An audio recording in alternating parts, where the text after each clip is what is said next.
Path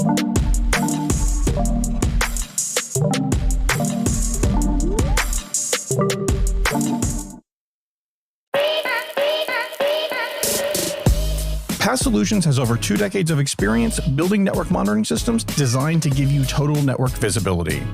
TotalView's automation means it can be fully deployed and configured in minutes, monitoring every device, interface, and server in your entire infrastructure. And it goes deep, collecting performance, configuration, 19 different error counters, PoE, and QoS statistics on every single interface. Now, all of this information is automatically analyzed to produce plain English answers. Problems get solved faster because more information and intelligence is brought to bear. This is what total network visibility is all about, knowing more about your network than with any other solution. TotalView is easy to acquire, as everything is included in the core offering: NetFlow, diagramming, path mapping, server monitoring, network automation, IPAM, cloud service monitoring, and more. Putting your trust in a monitoring system can require a leap of faith. From inception, TotalView has a more secure architecture and build process that helps to protect their customers. Contact Path Solutions today, where you can learn more about their competitive upgrade program, Total Network Visibility, rapidly deployed. Find out more at www.pathsolutions.com.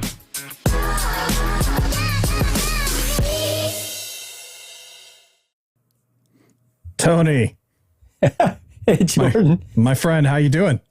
I'm doing well. I tell you, I don't know how every time when I see that ad, it gets me in the mood. I mean, I'm sorry to say, but Path Solutions sponsoring our live stream was a finite event. And I hope they continue to sponsor us. Right. We got to have a conversation around that for sure. But when they don't sponsor us anymore, I still need their intro to that's become part of me getting ready for the show. Yeah, that's right. So I still need I just need to run that you just got to play that into my audio bus. Yeah. All right. I got it. Okay. I'll have to figure that out. No, it's true. I mean, no, as it comes to creating content, I don't create ads very often, but when you do create an ad and that one's a good one, I like that one. I'm proud of that one. Totally.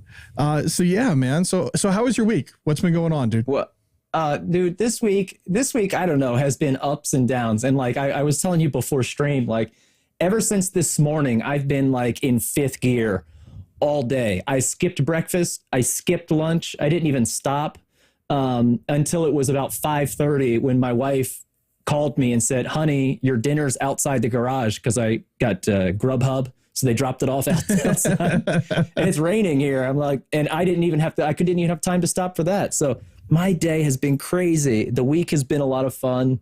And you know what? I love this kind of stuff. I absolutely hate boredom. So I'm happy. I told you I'm ready to gear down and just relax, but I'm feeling good. Yeah. So this week I spent, this week as far as work goes, it's pretty much regular work, but I spent a lot of my free time working on Cisco CTF. I think I mentioned that last week.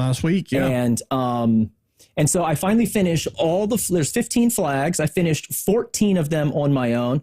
I was in 8th place, I think, until yesterday. So now I'm down to 10th place because, more players will, incrementally replace me.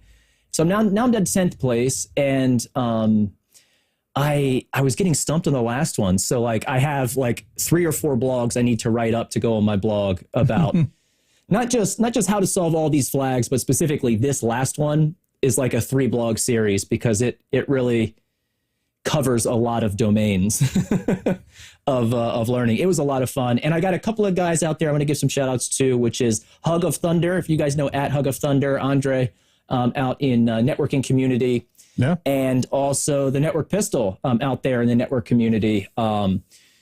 They both were doing these challenges as well. And so I've been DMing with them through Twitter. And so we're going to collaborate on sort of a big blog post that we'll do on my blog or sometimes Andre posts on Art of Networking. So maybe we'll split them up and kind of put them everywhere. But it was a lot of fun. So if you're a networker, you have to start looking at PCAPs. I'm telling you. That's the source of truth. It's in there. So, and you know what? Every time you do, you learn something new. So speak of the devil, that's awfully timely. So joining us today is Chris Greer, man. Chris, how are you? I have How are you guys muted. doing? Yeah, you're talking to me probably. I have you. No. In the background. It's loud and clear. Yeah. So yeah, man. Like, how you were on a few weeks ago? How have things been going? I was. Yeah. Yeah, it's been going good. Been going real good. I like what Tony just said. The packets don't lie; they tell the truth. We need to learn them, and every time we look at a trace, we learn something new. So yeah, man, I couldn't echo that louder. The packets can lie, though. Let's be honest. When we talk about because the packets have context. You have to have the context. We talked about knowing that when they lie. Yeah, we had a show about this where we talked. We had a show on packet capture, like a podcast we recorded on packet capture with a couple of guys, and that was one of the things. That was with Jasper Bongertz, right, at Packet J, and Tom Peterson from CloudShark. Right. And it was, that was one of the themes of the conversation is the packets don't lie what they do. It's not that they lie. It's that you have to understand what they're telling you. And so yeah, absolutely. So we are super excited to have you back on. We figured, you've been on once, so now you're just a mainstay. So you can come on and join the banter with us as we get started today. And so sweet. It's great to be here. Happy to have you. You know what though, I wanted to take this opportunity. So I've known Chris through Shark Fest and through discussing PCAPs and stuff, and we had him on before, and he gave an awesome presentation on TCP. But actually, I just wanted to take a moment and get to know Chris a little bit. I wish we had like a sort of like imagination music, right? I want to get to know Chris a little bit. Chris, we Jordan and myself are on the East Coast. You're out there on the West Coast. Where are you? San Diego. I'm in sunny San Diego. Yeah. And Chris, when I took your 2-day boot camp back at Shark Fest, and that was a ton of fun. And you just seemed like such a laid back person. And I was just wondering, like, do you surf? I don't, which I actually lived on a Caribbean island for 3 years. And all of my friends surfed. And it's funny, I just never did. I snowboard. I'm a snowboarder because I'm from the Northwest, so mountains, right?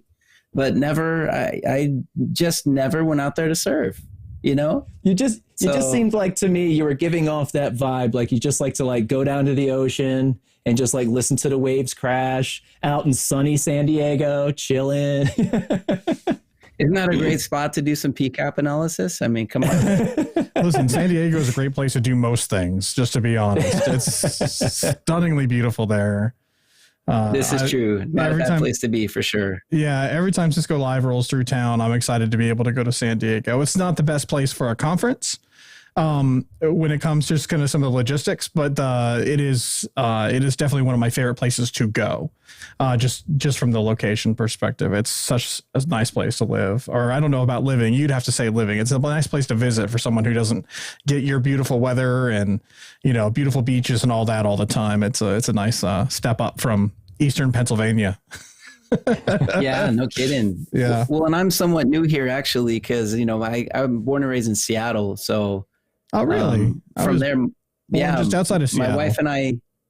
I'm sorry. I wasn't born. I was raised just outside of Seattle. I need to think about what I'm saying. It's born in Oregon. I was raised outside of Seattle. I spent most of my youth in Auburn. So yeah.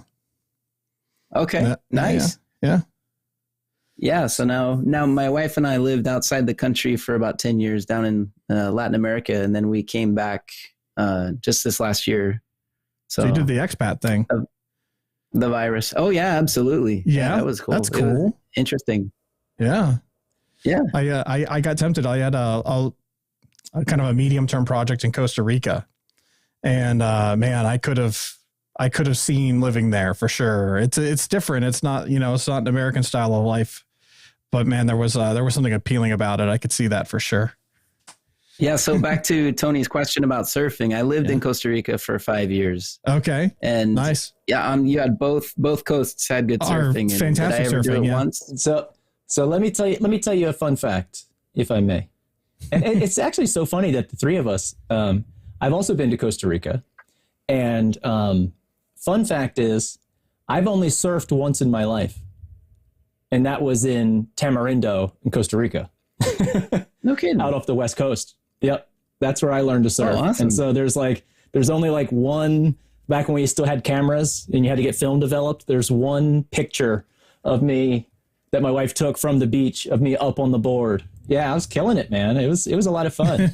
There's a beach there, and I think it's called Tamarindo. It might just be nearby Tamarindo, but it's known as like the surfing with training wheels beach, because there's like right where they're located, there's just a constant release of waves that are of all of consistent size, at the same timing. So it's like perfect for starting out. They're not too big. They're pretty easy and they're very consistent. And that's where they do like a lot of surf training and stuff, for tourists and stuff. And that's what we were doing. And that's where I caught my first waves, man. I was out there. Nice, bro. Nice. Surfing. That sounds like fun. I've never even thought about trying it. No. Yeah. Well, I don't spend time. Listen, there's a big difference between the shoreline in San Diego or the shoreline in Costa Rica and the shoreline in New Jersey. If your option was to go to the Jersey Shore as your option for surfing, you wouldn't think about it much either. Just to be honest, I mean, there are people who do it. Jordan. Yeah, I think there are people who do it, but I'm not a big a mid-Atlantic fan. It's you have to go pretty far south before the water starts getting nice here. So yeah. And the last thing I'll bring up here was right before this afternoon, I published a little promo video for this stream. Chris, did you see that promo video? It's about 9 seconds long, maybe 10 seconds long. I didn't see it yet. Like you, today just blinked by. So it did. Well, anyhow, I want you to circle back around and see it. I don't think I can bring it up quick enough, but I put 9 seconds of music behind it. Now I can't use real music, but I can use music that I have access to the rights to. So I found some 80s themed music and put that behind it. I like it. Wait a minute. Did we talk about this last time? There was an 80s themed playlist, right? I think Tony, you were mentioning this like during labs or whatever. You were rocking some Spotify playlist or something that was 80s themed. He was. He totally was. When Tony and everybody were working on the labs, we jammed out. Nice. Give him a little something to think to. Yeah. In fact. I'm telling you, it was just something about like in the zone, diving through packets and having that 80s music like permeate through my ears. It just sort of like created such an experience. I don't know another way to put it. It created such an experience that like now I like to listen to like Peter Gabriel, when before I could like take it or leave it, but now I'm like, I'm getting into it. I think that's when we played U2. I still haven't found what I'm searching for, or like what it was. Like, that's a good one to listen to while you're looking at packets. That is. Who was it? I think, I don't know if it was Kevin Myers who put it together or if he found it, but there was like an IT cutovers playlist on Spotify. That was awesome. I mean, I'm going to see if I can't go find it as I'm sitting here talking about it, because it was like all the titles were perfect. For a cutover night where you're stuck in a data center somewhere, or some time where you're doing whatever. Let me find this here. It's in my list because I saved it, because I'm like not going to really listen to it all that much, but it's definitely something I'll pull up for the fun of it. Well, I tell you what. Yeah, you pull it up, Jordan. Let me ask Chris a question, because when you got to think of it, when you were just mentioning data center cutovers. How does someone who does packet analysis, and network performance study and stuff like that for a living, do you get to work from home? Do people, I say people, but do organizations send you their packets, or do you have to travel on site because they're like, hey, look, we're not sending you our data. You have to come, look at it on our machines, So when I'm thinking about this data center cutover playlist, how often do you have to sit in a data center and analyze packets for people? Because the packets have data in them, or how often is it okay to be, shipped off site? Do people in organizations like you who analyze packets for a living, is there like a secure channel for for saying like, here, you can send me this over a secure channel or something. Or, how does that work for you? Do you hang out in a data center or you do it from home? That's a great question, Tony. And it has a lot of dependency, right? It depends on the company. I mean, they're basically in several categories. So you have like the mom and pop shop that just wants a problem to go away.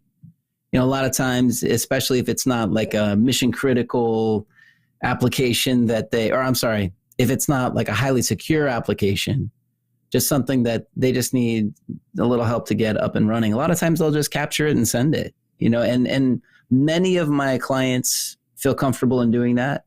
I always just have them send them over in the best method that makes them comfortable, however that is.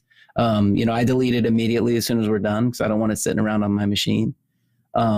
Now, then we would move into another bracket of corporation where they keep it all in-house. Physically, it's in-house. And maybe what they'll do is they'll have me sign on as a formal contractor, coming into an NDA, and then I can do remote access and I can actually have a machine that has the data that I can control remotely. Or in some cases, they will literally, these are the more frustrating ones for me, they'll literally do all the captures they see, but they can't show me anything. So they'll have to describe what they see. And at that point, it's pretty tough to coach them through that. And then at that point, if it's that level of a client, that's when I'll have to consider going on site, which for the last year, because of the virus, hasn't happened.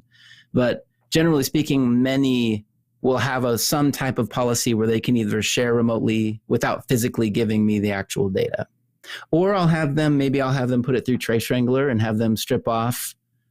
Trace Wrangler is an application where you can take a PCAP and run it through it, and you can say, okay, I only want to preserve the first 60 bytes, the first 80 bytes, the first 100 bytes, and I just want to shred the rest.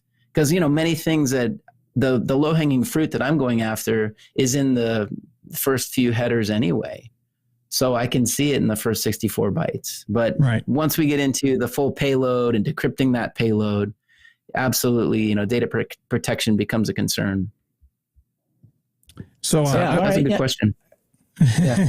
Go ahead, Jordan. So I was a little confused. Kevin Myers was a different playlist. His was a nerdcore playlist that his playlist is named as an IPv6 address. That's like 2001 DB8 and nerdcore spelled out in the address. That was a different list altogether.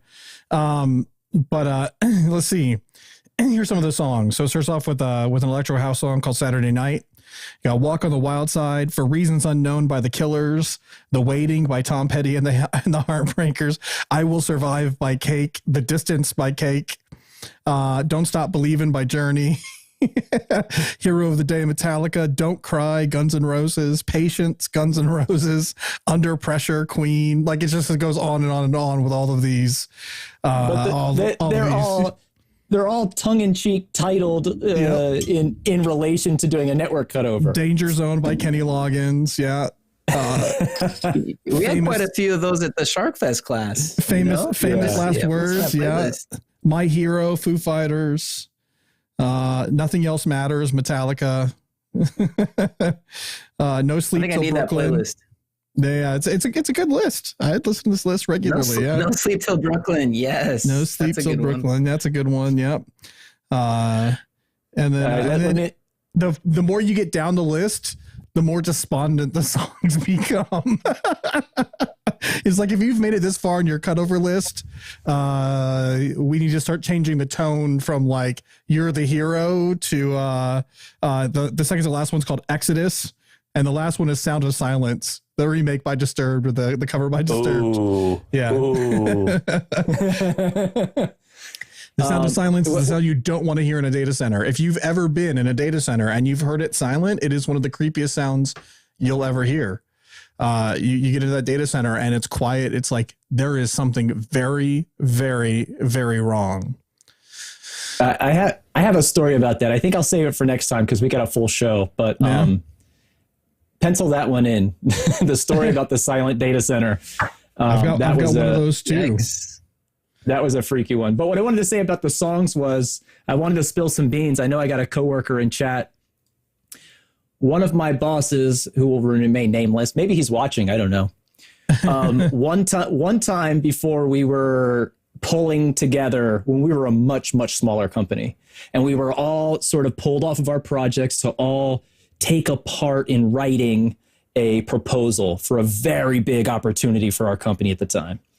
And we got us all in the conference room. There's about 6 of us. We're each, the senior and experts in our fields. We're all going to pitch in and sort of, skeleton this thing out and start writing it. And he said, before we do, he puts his cell phone down in the middle of the conference room and hits play. And it's an Eminem song. And it's the one you got one shot. What's it called? Last Shot. It was something from 8 Mile. It's like dun dun dun dun dun. Yeah. And he started getting hyped up about it. And he's like, "This is it. This is our one shot." Wow. But when you mesh music, and your work, when you're in the zone, man, it can create those awesome working environments where you can just knock stuff out. Oh, for sure.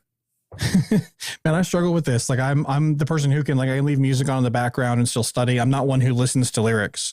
As a musician, the lyrics, to me, lyrics add to melody, or they add to the rhythm, or they add to whatever, but the content of them is not what I like. Some of my favorite songs, I couldn't tell you word for word what they say, because I don't listen to it for that reason. A little strange. I understand that's not how most people listen to music. Most people care about that stuff. So for me, I can listen to music in the background while I'm studying, because it's not the content. It's a feel. It's there's something to it that's subconscious. But if I'm in the middle of doing a cutover, no way. It absolutely distracts me. I can study with music on, but I can't do a cutover with music on. And I don't know why that is. It's a weird difference. I wouldn't have music playing in a cutover unless you're sitting there waiting.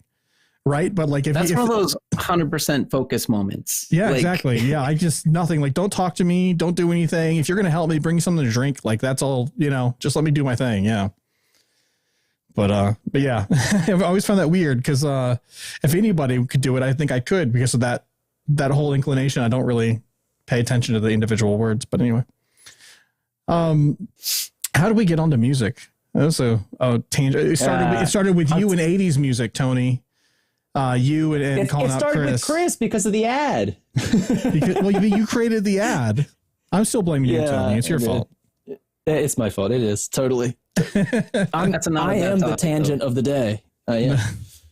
So you guys all hear the ship is out. The ship is gone. Everyone's forgotten about it already.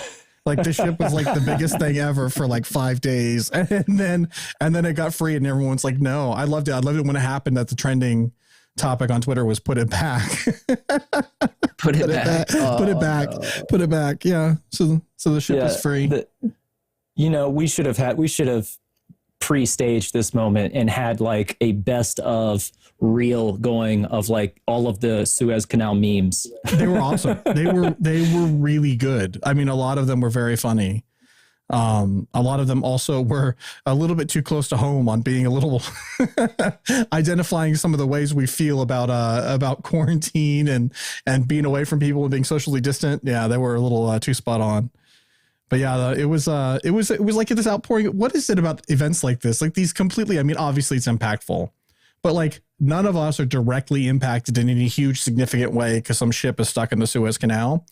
Yeah, the whole world responds with this outpouring of creativity just because it captures everybody's attention, I guess. I don't know what it is, but it's really interesting that an event like that could just spark people, and all of a sudden it's all you can see is memes and people, creating stuff around this thing. Are we that bored? Is that what it is? It happens at other times too, but I don't know. I think it's funny.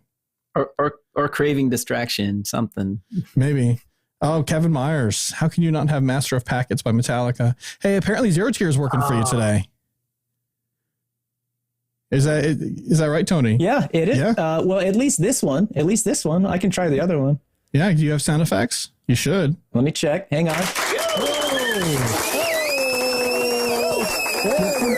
Yes, somehow it's my machine. Nothing changed. Just saying. Look, Jordan. Chris Cummings, back me up. It's his machine, right? Anyhow, aren't we supposed to do trivia and stuff? We brought Chris on. Yeah, we brought Chris on to talk and we're talking, but we can do trivia. Trivia is good. I also see we got a lot of Dream Theater fans out there in the chat. Wow. Dream Theater for the win. Yeah. Oh, wow. A bunch of people have been chatting. I haven't been paying attention. Oh, yeah. Let's see. How can you don't have Master of Packets? Yeah. My staff hates when I play music because it's always Dream Theater. Hey, there's nothing wrong with Dream Theater. No. Portnoy's Dream Theater, though. I'm a huge Mike Portnoy fan. And so when he left, it wasn't the same for me. They're great, but it's just not the same. What else is in here? Your staff needs better taste. Dream Theater rocks. All right. So we're gonna do trivia. Is that what we're gonna do now? We ready for that? Let's do it. So we're gonna do trivia, and then we'll circle back around to Chris, and we'll do some Naked Hardware at the end of the show. I don't know what else we got going on. It's Cisco Live. Cisco Live's this week. Are we ignoring the elephant in the room? Yeah. You see, I've got swag. Turn it up. It's swag. The logo. Well, it's because you're not as connected as I am. Well, that's true. That's true. But I'm trying to buddy up. Cisco Live is this week. I got on yesterday. I saw a lot of broadcasts. I was having trouble getting into sessions, not because they were full, but because they wouldn't let me log in. I was logged in, and it was like, you must have an all access pass to view this. And I'm like, I do, but interesting. But for me, the main purpose of this is the DevNet workshop, which happens for me next week, and then a hands-on lab that I signed up for, which also happens next week. So I'm not so much concerned about these 2 days of sessions. I really want to get my hands dirty next week with those events. So as long as everything works next week, I'm good. Yeah. So my work got me a pass, and I've been able to spend a grand total of about an hour attending sessions. But I mean, so that's not my MO anyway. That's not what I typically do. And so these virtual conferences are not the same for me, because for me, it's all about people. And it's just, there's no way to replicate it. I mean, we tried last year to get people together, and it just wasn't the same. In fact, somebody showed up in the Slack that we created for last year's Cisco Live and started talking about this year's Cisco Live. Oh man, really? Don't worry, it wasn't much, but there was a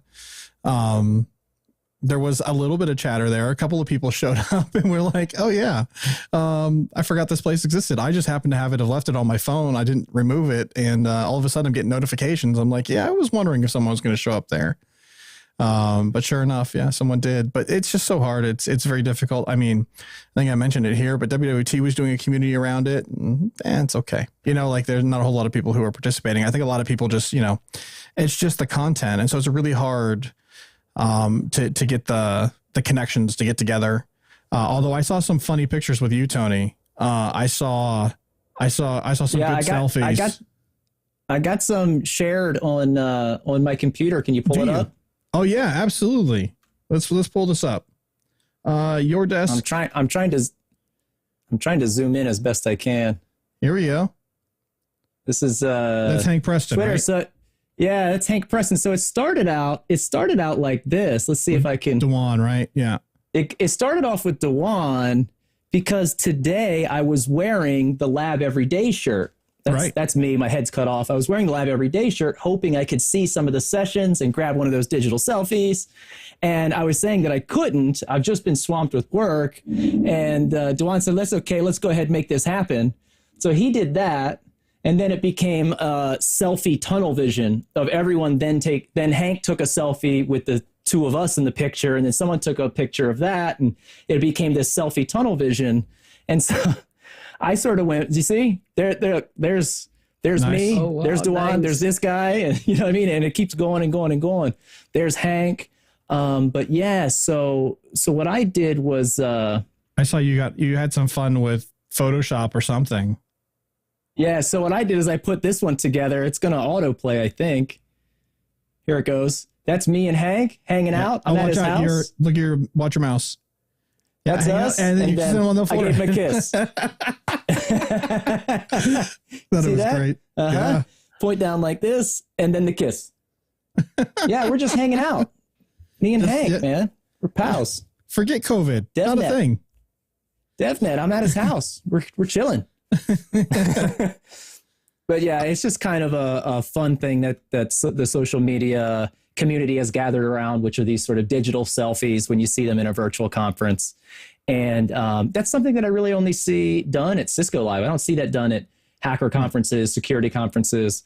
And everyone normally does it like this, the way Dewan does, where you take a picture in front of your laptop. And I tried to just sort of one up that by actually doing it in front of the green screen, right, and pasting myself in people's houses. That's awesome. I want to call this out because it was in the chat, and I got really worried because I saw this and it said virtual conference is better than in-person conferences. I'm like, what? Like, I don't know anyone who actually thinks that's true. And then this came. I'm like, oh, okay, got it. Okay, we're on the same page. I see you now. That is only a nerd joke. Yeah. Yeah. Oh my God. That just reminded me. I don't want to spill the beans on the Cisco CTF, so I'm going to keep tight-lipped about it. But there were some things that I saw in that CTF that I have never seen before, and I'm almost sure everyone out there, not everyone, but everyone in our community hasn't seen these things either. So when we do the write-up about it, we're going to have to then talk about some of those topics in stream. But there's a programming language in the CTF that I have never heard of before, and it is absolute nonsense. But it's legitimate programming language. It uses only like 5 symbols. Nice. And depending on the order and the quantity of these symbols dictates what bits move where. And when you look at it, you're like, this isn't even a language. But no, it is. It was written a while ago. But and there's like an online interpreter for it. So you can write code and hit it and it'll give you output. And that'll be part of my write-up. But yeah, I can't wait to do that. And what made me think of it was Scott's little his little said query he just pasted. Damn it, Chris Cummings. Shh.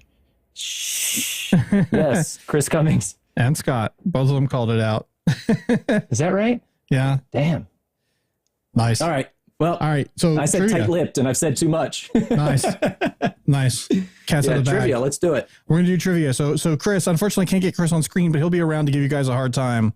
And Chris, if you want to participate, that's cool. And you have an advantage over absolutely everyone else because you're going to get about a 9-second head start. And in a game where how quickly you answer the question determines your score, I mean, if you don't win, it's going to be embarrassing. I'm just going to say, just calling you out. I was going to say, I got to line up my screen for these trace files. So tell you what, I'll let you guys have fun. All right. So here we go. It's up there. So you're going to kahoot.it. You're going to put in that pin. We can get rid of the little bar. We don't need that right now. All right. So yeah, we'll put this together. P. Awesome. So Tony, some of these questions are yours. Oh, there you are. Look at that. Second in. So yeah, guys, if you're not familiar with what we play trivia. We have fun with it. All of this trivia is primarily geek trivia. I'm just going to give everyone a heads up. There's not a lot of networking specific one in this. This is going to be more geek culture. And there it is again, L2DCI to Mars. This is more geek culture related, but it's fun. And so I don't even, Tony, we should talk about this. I don't even know where we're at. Like this should technically be the week that we do the finals for March. Oh, but we missed a week where we didn't do the stream. And then there was 1 week where we didn't do trivia. And so I feel like we might maybe, I'm not sure how we're going to handle this. So let's just see what happens with today and I'll figure it out by next stream, what we're going to do. Sounds good. We got a few people on. All right. We'll give them a couple more seconds. You got some music for us? Name not found. Yeah, I got some music. Of course I got some music. We can get it started. Why not?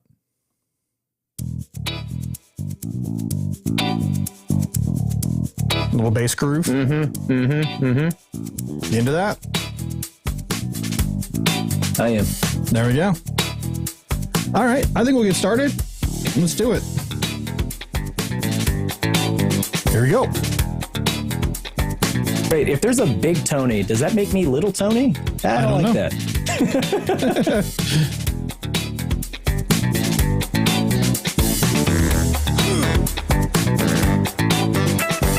Ooh, that's a good one. Wow, that was okay. Yeah, I forgot I can answer these. Yeah. But you have to give people time. Yeah, I know. I keep it too early.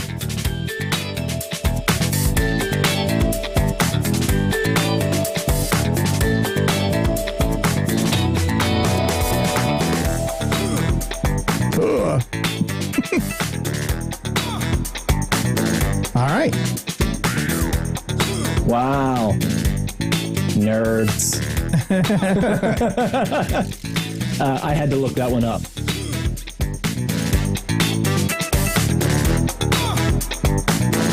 Oh, yeah. I know this one, yeah. I loved that show. I loved it. It was great. A little too on the nose, a little bit too accurate for what Silicon Valley's like. And you know what I've been doing? I've gone back and started watching King of the Hill again, starting from season 1. I'm halfway through season 2. Dude, King of the Hill still holds. Oh, it's good. All right, there we go.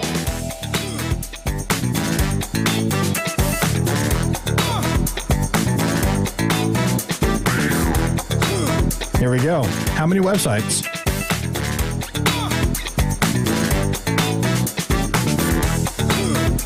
Wow. Aliens. If the answer is 25 billion or around 25 billion, then the answer for how many of those are porn is 10 billion. Gotta be. Gotta be. Wow. 0. I definitely went 25 billion. Yeah. When I took this quiz too, like this is from someone else's quiz, I also went 25 billion. I'll admit it. I didn't when they got it right. All right. Chris hanging out at the top. I'm assuming P is Preston, but I don't know. You got another song queued up? Oh, was that the end? Yeah, I got something. I'll get it going. That was the very last song. The very first website.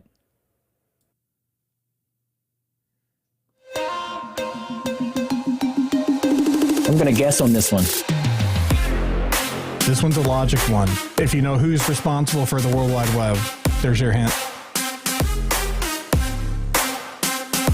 But if I recall, and I don't know this to be fact, I'm trying to recall from memory, and no, I didn't. But I was thinking, if you look at MAC address OUIs, the organizational unit identifier, I believe Xerox has the first two. Yeah, but that's 0000 and 0001. That's networking. That's not the first No, website. I know. Yeah. And so the first website, it was Tim Berners-Lee, and Tim Berners-Lee worked at CERN.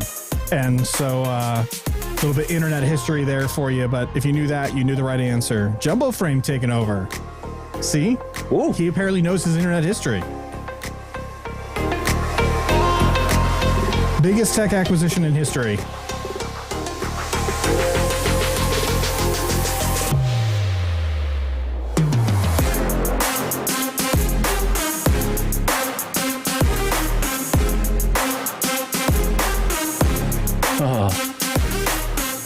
Do you know?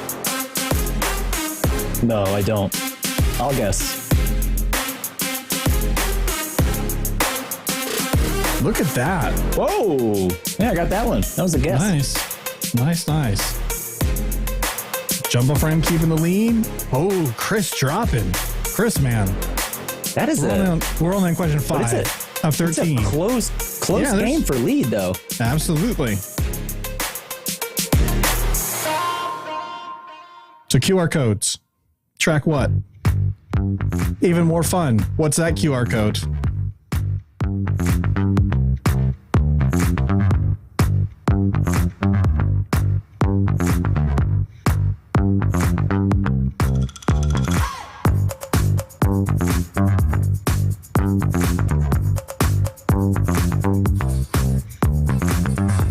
Damn it, Jordan.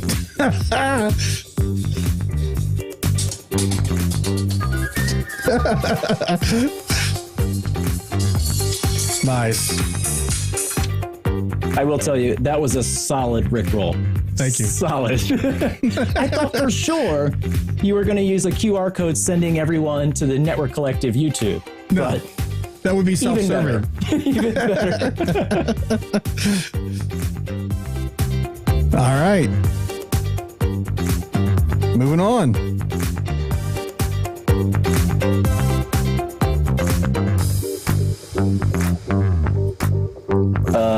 Green square. Yeah. Well, my kids don't play it, but if I ever introduce them to it, I'm sure that that's exactly the answer it would be. Everything is Minecraft right now. Yeah, that's how they get started. Yeah. That's the free dose before you come back and start paying.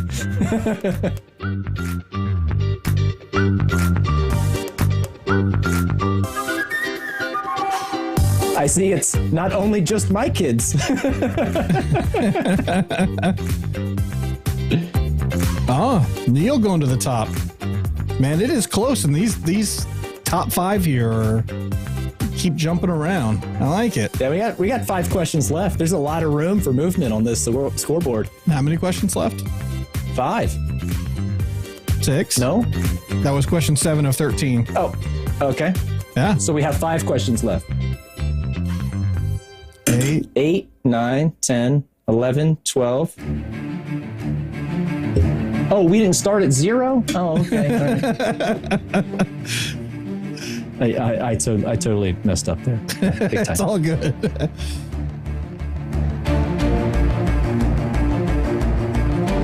Ooh. Okay. Oh, This is your song, Tony. it is. It's a good one. Yeah, you're getting ramped up now. I waited. That's why I started with the last song. And look, you had- Laz is in chat too. Welcome, Laz. I haven't seen you in chat In like a yet week. tonight. Yeah. All right. Is Laz on the board? On the scoreboard? No, who's playing Laz this? probably came in after. All right. Here we go. Here you go. This is kind of related to something you said earlier.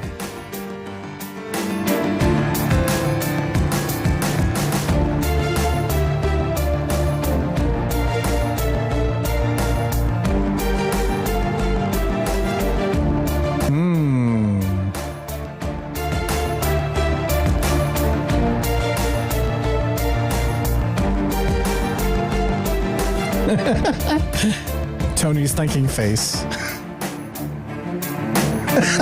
I knew some people would go for the blue one. Nicely done for those who got it right. Chris is on fire. All right. And widen the gap there too. He's on that one.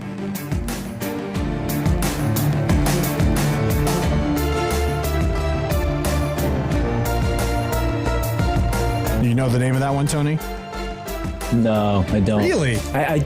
I do remember that the guy who took the picture said he was like driving home or driving Yeah, somewhere. it was some like innocuous experience, and all of a sudden it became Yeah, like one of and the he ubiquitous just images in like all of pulled computing. over, took a crazy picture with a fairly average camera. That was it. And also, that picture is supposed to be, I did get it right, but that image is supposed to be non-doctored. It's supposed to be pure image straight off the camera. Like they've done no after touching to it. I have a hard time believing that, considering when it was taken. Go read up on it. Yeah, They're lying that's to what they you. said.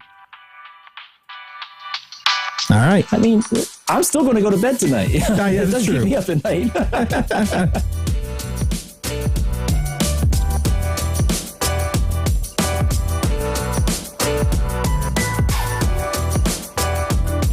So who didn't make x86? The meme. Oh yeah, What is it? that's my GPU? What machine. is it? Core 1 is down there working, and cores, 2 They're just through waiting. 2 through 10 are sitting around monitoring, and the GPU is having a seat. And That's so good. Nice. I will say, this is what I'm looking for when I create these quizzes is to like an even distribution of answers. I don't want it to be obvious. Like, I don't want it to be like, oh yeah, I know that. And so far we've done that. Are you saving the memes? I mean, somewhere? Like, do you have them, or are they only in Kahoot? Well, they're on various laptops, the different laptops that I've made the Kahoots with in the downloads folder right now. But I haven't, Okay. and I mean, and just to be fair, they are all completely 100% ripped off. Like, just like other memes. Like, I'm not creating these things. I'm Google image searching and finding creative ways to come up with funny things to display on the. Yeah, It's okay. Are you saying that we need a memes folder in the in our Dropbox for with an index so that we can go back and find them later? Yeah. Yeah, And not just okay. that, but we'll talk later. Yeah. All right, sounds good. All right. There's a particular video that if you've watched, you know the answer to this. Particular YouTube video. Popular Yeah, I YouTube think- channel. I did a very quick answer on that one because I feel strong about it because I've seen You've seen the result? some popular YouTube videos, but I don't know if this is the answer you're looking for. Ah, there we go. That Yeah, one of was, course. Yeah. Slow-mo guys. From like the slow-mo guys. I Yeah, love that absolutely. channel. So much fun. Absolutely. In fact, in the trivia question, they showed a freeze frame from the video. I'm like, yep, I've seen that before. All right, Chris with a sizable lead, but it's not done. I don't think. Doesn't tell me how many questions we've done. Maybe it is done. Nope, 13 to 13. Last one.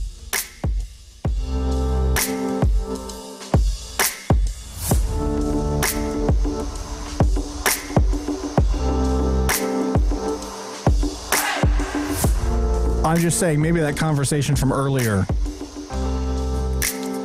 I have no idea when Jordan makes these things or what trivia goes in. These things just happen organically.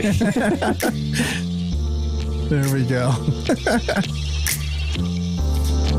Let's see what's That related. is too funny. That Hey. Wow, Chris. Chris, I have no idea who is 404 name not found.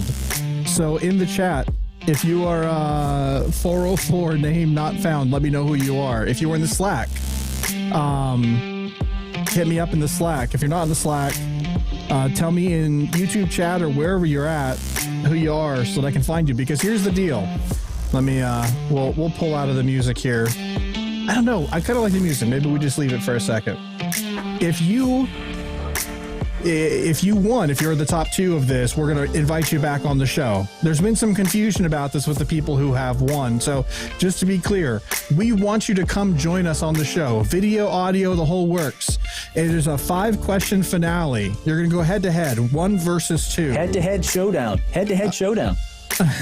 Head-to-head showdown on the show. We want you to come on and join us. So hit me up and I will get you connection info. We'd love to have you on. And so, yeah. And by the way, I'm assuming Chris here is Chris, right? Chris Cummings. Is that our Chris? I definitely made an assumption. So Chris, if that's you, let me know. If not, whoever this Chris is, let me know who you are so that I can get you connection info. So yeah, awesome. I should. It's not me, guys. It's not. It's not Chris Greer. Oh, Okay, Chris it's Cummings. not Chris Greer. But Chris Cummings in chat says, I'm Chris. It's Thomas. Thomas is 404. Thomas won again. Wow. Look at this. All right. Okay. We'll get that stopped. Back to the two of us. Actually, we should make it the three of us. So, Chris, you're coming back on camera. Sounds good. I was giving you a heads up just in case we're doing anything Nice job, embarrassing. Chris. I'd love to Good see job, him buddy. like pulling a sandwich away from his mouth, like stuffing turkey and, oh, excuse me, guys. I figured since he was talking to us that we were good. That was a good idea. I didn't think about that. I could have run off and gotten a snack. You could have. Yeah. That's the way it works, man. Man, All maybe right. next time.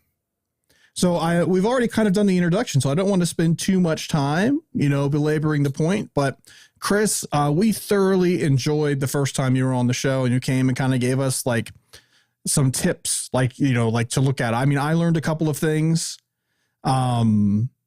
And I know that, a lot of people learned quite a bit. Yeah. I too learned a couple of things, even though I've seen some of these before. I mean, it's hard to retain so much depth, and it's just great to get a second dose of it. So even though I've seen those tips that you had shared previously, it was an awesome refresher. Yeah, so it was great. So today we're doing something cool, guys. Similar, but a little different. So why don't you kind of like set the stage about what it is you're going to present, and then we will just give you the floor and let you run, man. All right, that sounds good. So I'm going to pick up a little bit from where I left off last time. Last time, as I recall, we did a bit of an intro to Wireshark. We talked about some key indicators when we're looking at TCP, and why as network engineers we should become very comfortable with TCP as a protocol, especially for troubleshooting and doing analysis of different things. So me and Tony were just chatting, and I thought, why don't I just come on this time, and instead of talking about like a specific aspect of Wireshark or any one protocol, why don't we do a case study? Sure, sounds great. I actually walk you through an issue that came up and one that I was called on to help troubleshoot. And within the packets, of course, we're going to be taking a look at a few things, but also some maybe overall lessons about packet capture and troubleshooting in general, and maybe some ways to just rethink how we troubleshoot. So, all right. If you guys are all ready, yeah, we're going to hand it over to you, man. It's going to be your thing. We'll chime in if it makes sense, but man, just go for it. You know how it works. Awesome. I mean, do I get any analysis music? I mean, I can run that playlist in the background for you if you want, but I think it's going to get, it's only like 8 songs, so it's going to get a little old. Okay. All right. You can do it if you want. I think it'd be great if you want to. So you guys can see my screen, okay? Yeah, we got the screen. Here's what we'll do, Chris. Just give me a heads up. We'll do an intermission. We'll do a little dance break or something. I don't know what music I've got. I'll go find something that can work for us. Awesome. All right. Sounds good. All right. So now something to keep in mind, first of all, with this first trace file that we're going to take a look at. So this was actually an example. It was like a troubleshooting exercise where we had to do multiple points of capture. It wasn't just a single trace file that told the complete truth. So even with our title for tonight's live stream, we were talking about how packets don't lie. And Jordan, you hit the nail on the head. They tell the truth unless they don't tell the truth. And that's part of the art, is learning when do we question what the packets say, or even in this example, when do we need more information beyond what the packets are telling us? Okay, so how far can we go given this data set from this period of time, from this perspective, this vantage point, and really fight going any further and making assumptions? Let's really make analysis and not assumptions. So I'm going to go ahead and just do the cooking show thing and tell you, okay, a lot of times when I come on something like this and I'm presenting for you guys, I have like a nice, neatly filtered trace that contains the problem, right? Because I kind of got to cut to the chase. This was an exercise that took some time to capture properly. And it took some sifting through to find a good representative example of a single thread that was having an issue. So right here on my screen, you can see, so we got our 3-pin decode. We got our top Wireshark, the summary view on Wireshark.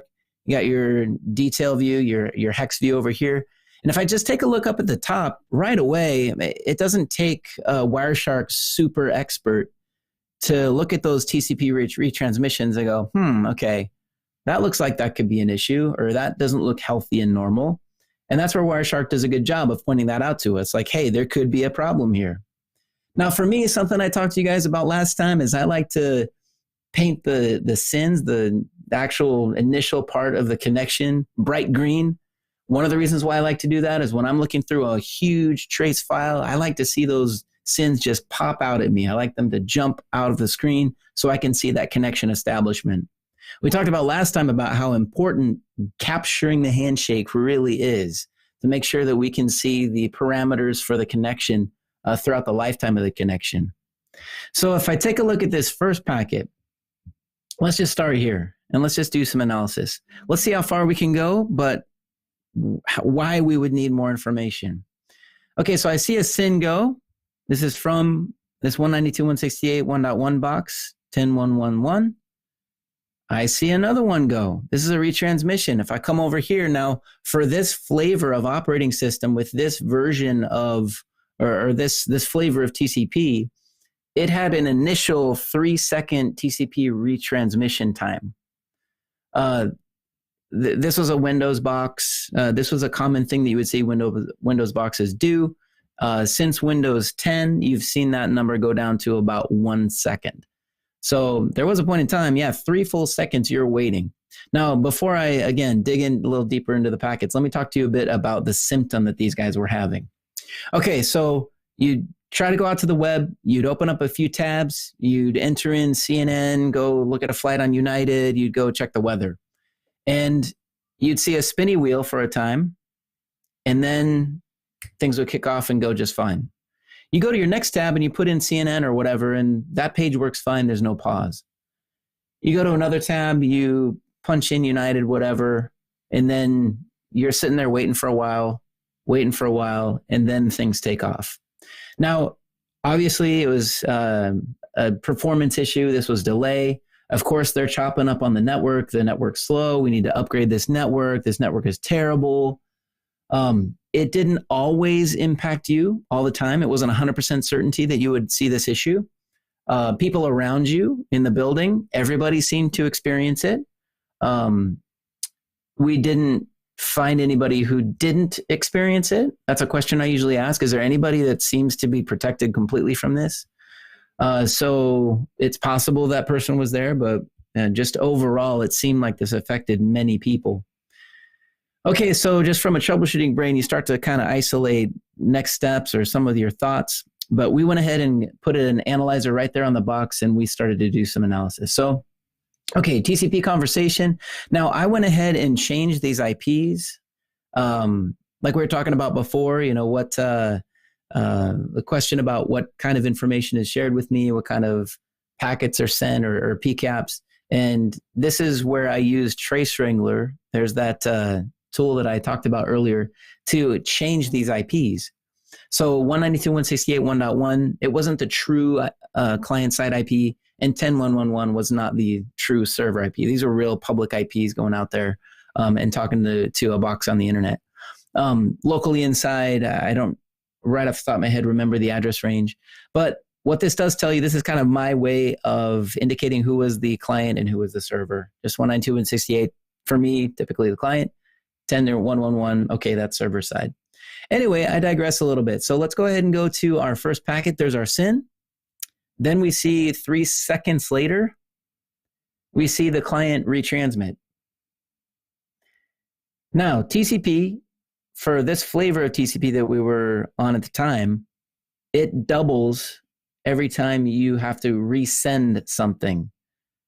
So here I have my first SYN, I'm waiting 3 seconds, send my second SYN, I wait 6 seconds, then I send my third SYN, and lo and behold, the third one works. All right, and then this connection is able to establish, and we're off to the races. Now, maybe I'll go ahead and ask the chat, and maybe if you guys want to come on board, let's just throw some maybes out there. What kind of things would we start to consider when I'm sending a SYN, I send another SYN, I send a third SYN, and then finally the third one works? What are some possible, maybe, what do you think next? Not that and don't worry about being absolutely right. I was going to say, not that I have any risk or concern of being the one that gets this 100% correct, but I want to give our chat a few seconds to respond because we're a bit on a delay. So Tony has a few in there. He's in there. He's on the chat sharing them. So let's first off, I could get behind this. Just because of track record and history. I mean, there's no evidence to support it, but I'm all in. Like, let's go. Like, that's a direction we're heading. So let's see. Whoa. I see some good guesses out there. Yeah. Asymmetric routing, return path is bad, NAT exhaustion, load balancer issues, DNS. It's always DNS. Well, think about, if it was DNS, we wouldn't have gotten this far yet, right?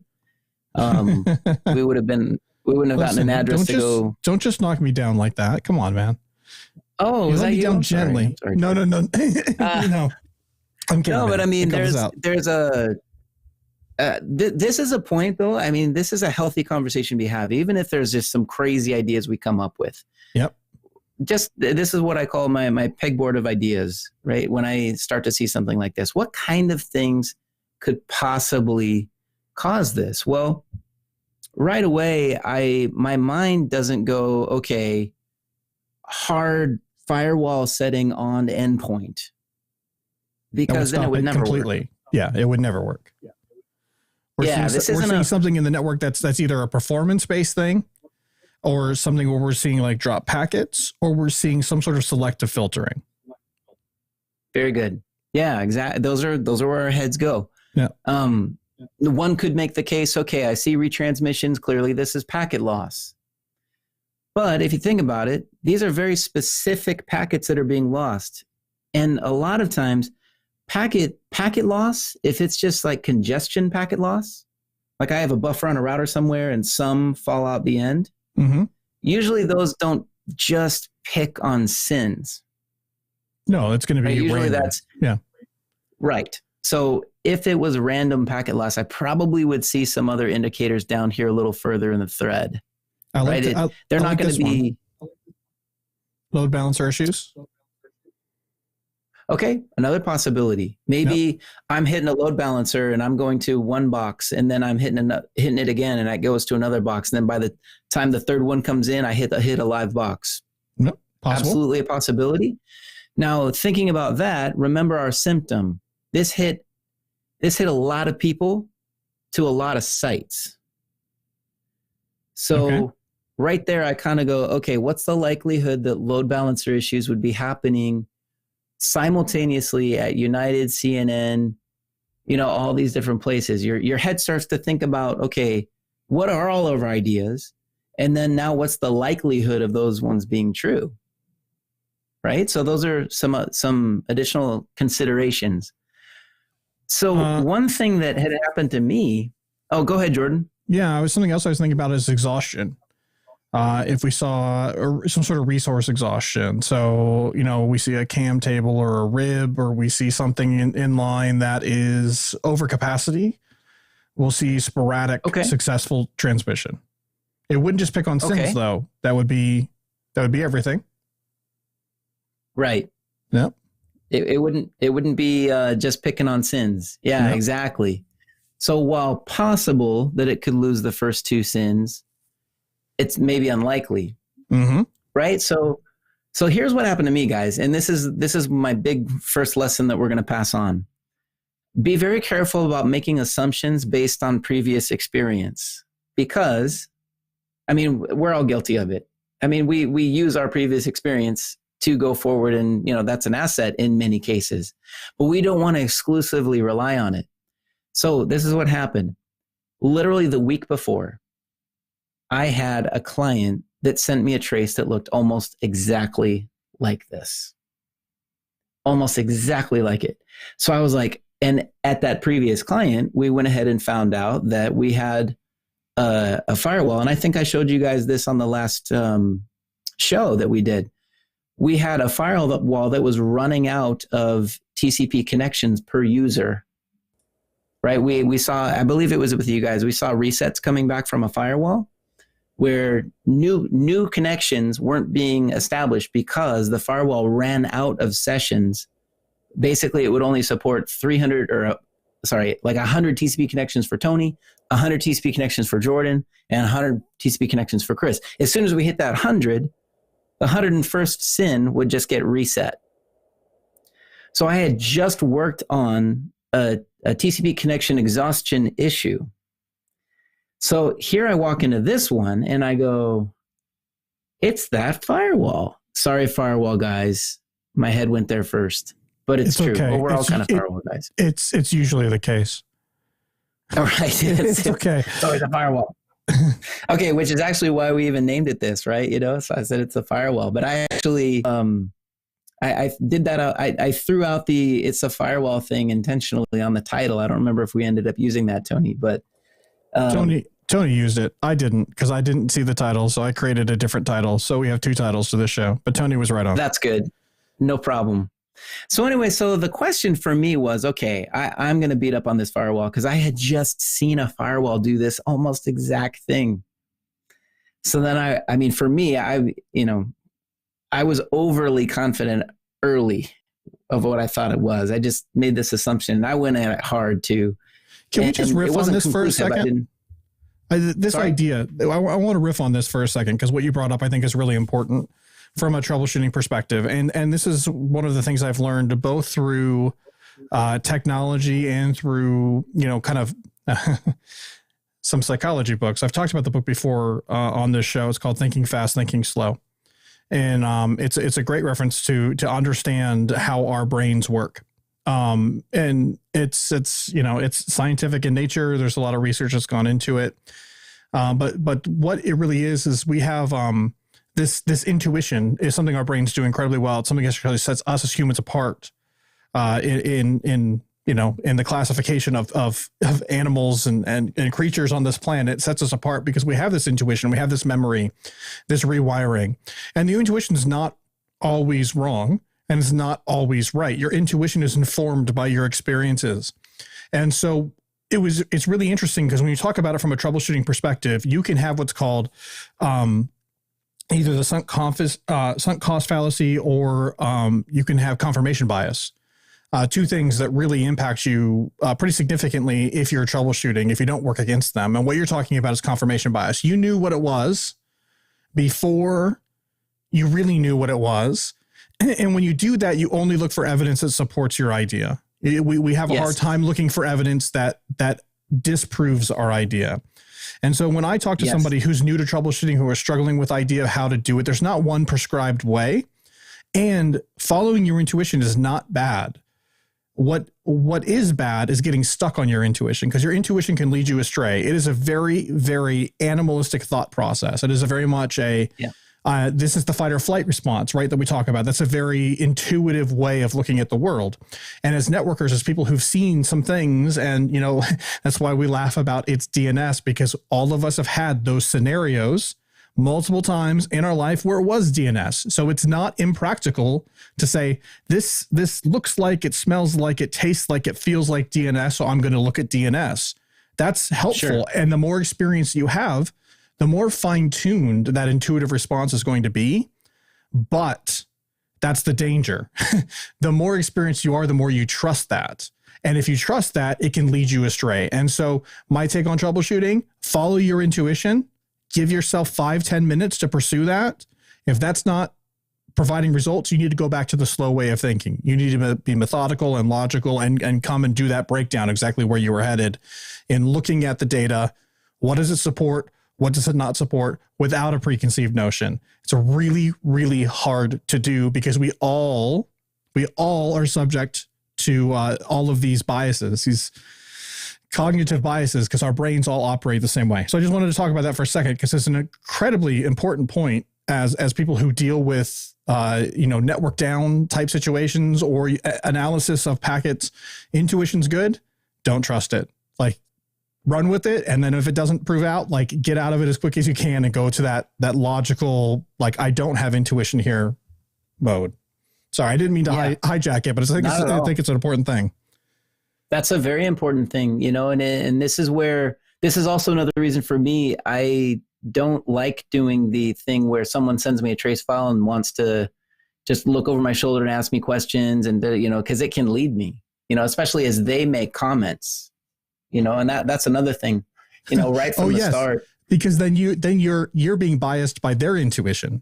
Oh, this is huge. As a consultant walking into an environment, they'll lead you all kinds of ways with the ways that they think the problem is. And it's good because, again, they have that institutional knowledge. You should pursue that, but you should question it as well. Yeah. Exactly. Absolutely. And that's why, I'll kind of go into the, conference room like, la, la, la, la, la, la, la, la, just give me the packets, because I don't want to hear what all the assumptions are. Maybe it's some of the things they've tried, but let's just let the packets point the way forward and let the facts drive us. So for me, one thing I wanted to know is how far, if these sins are not being sin act, how far are they making it?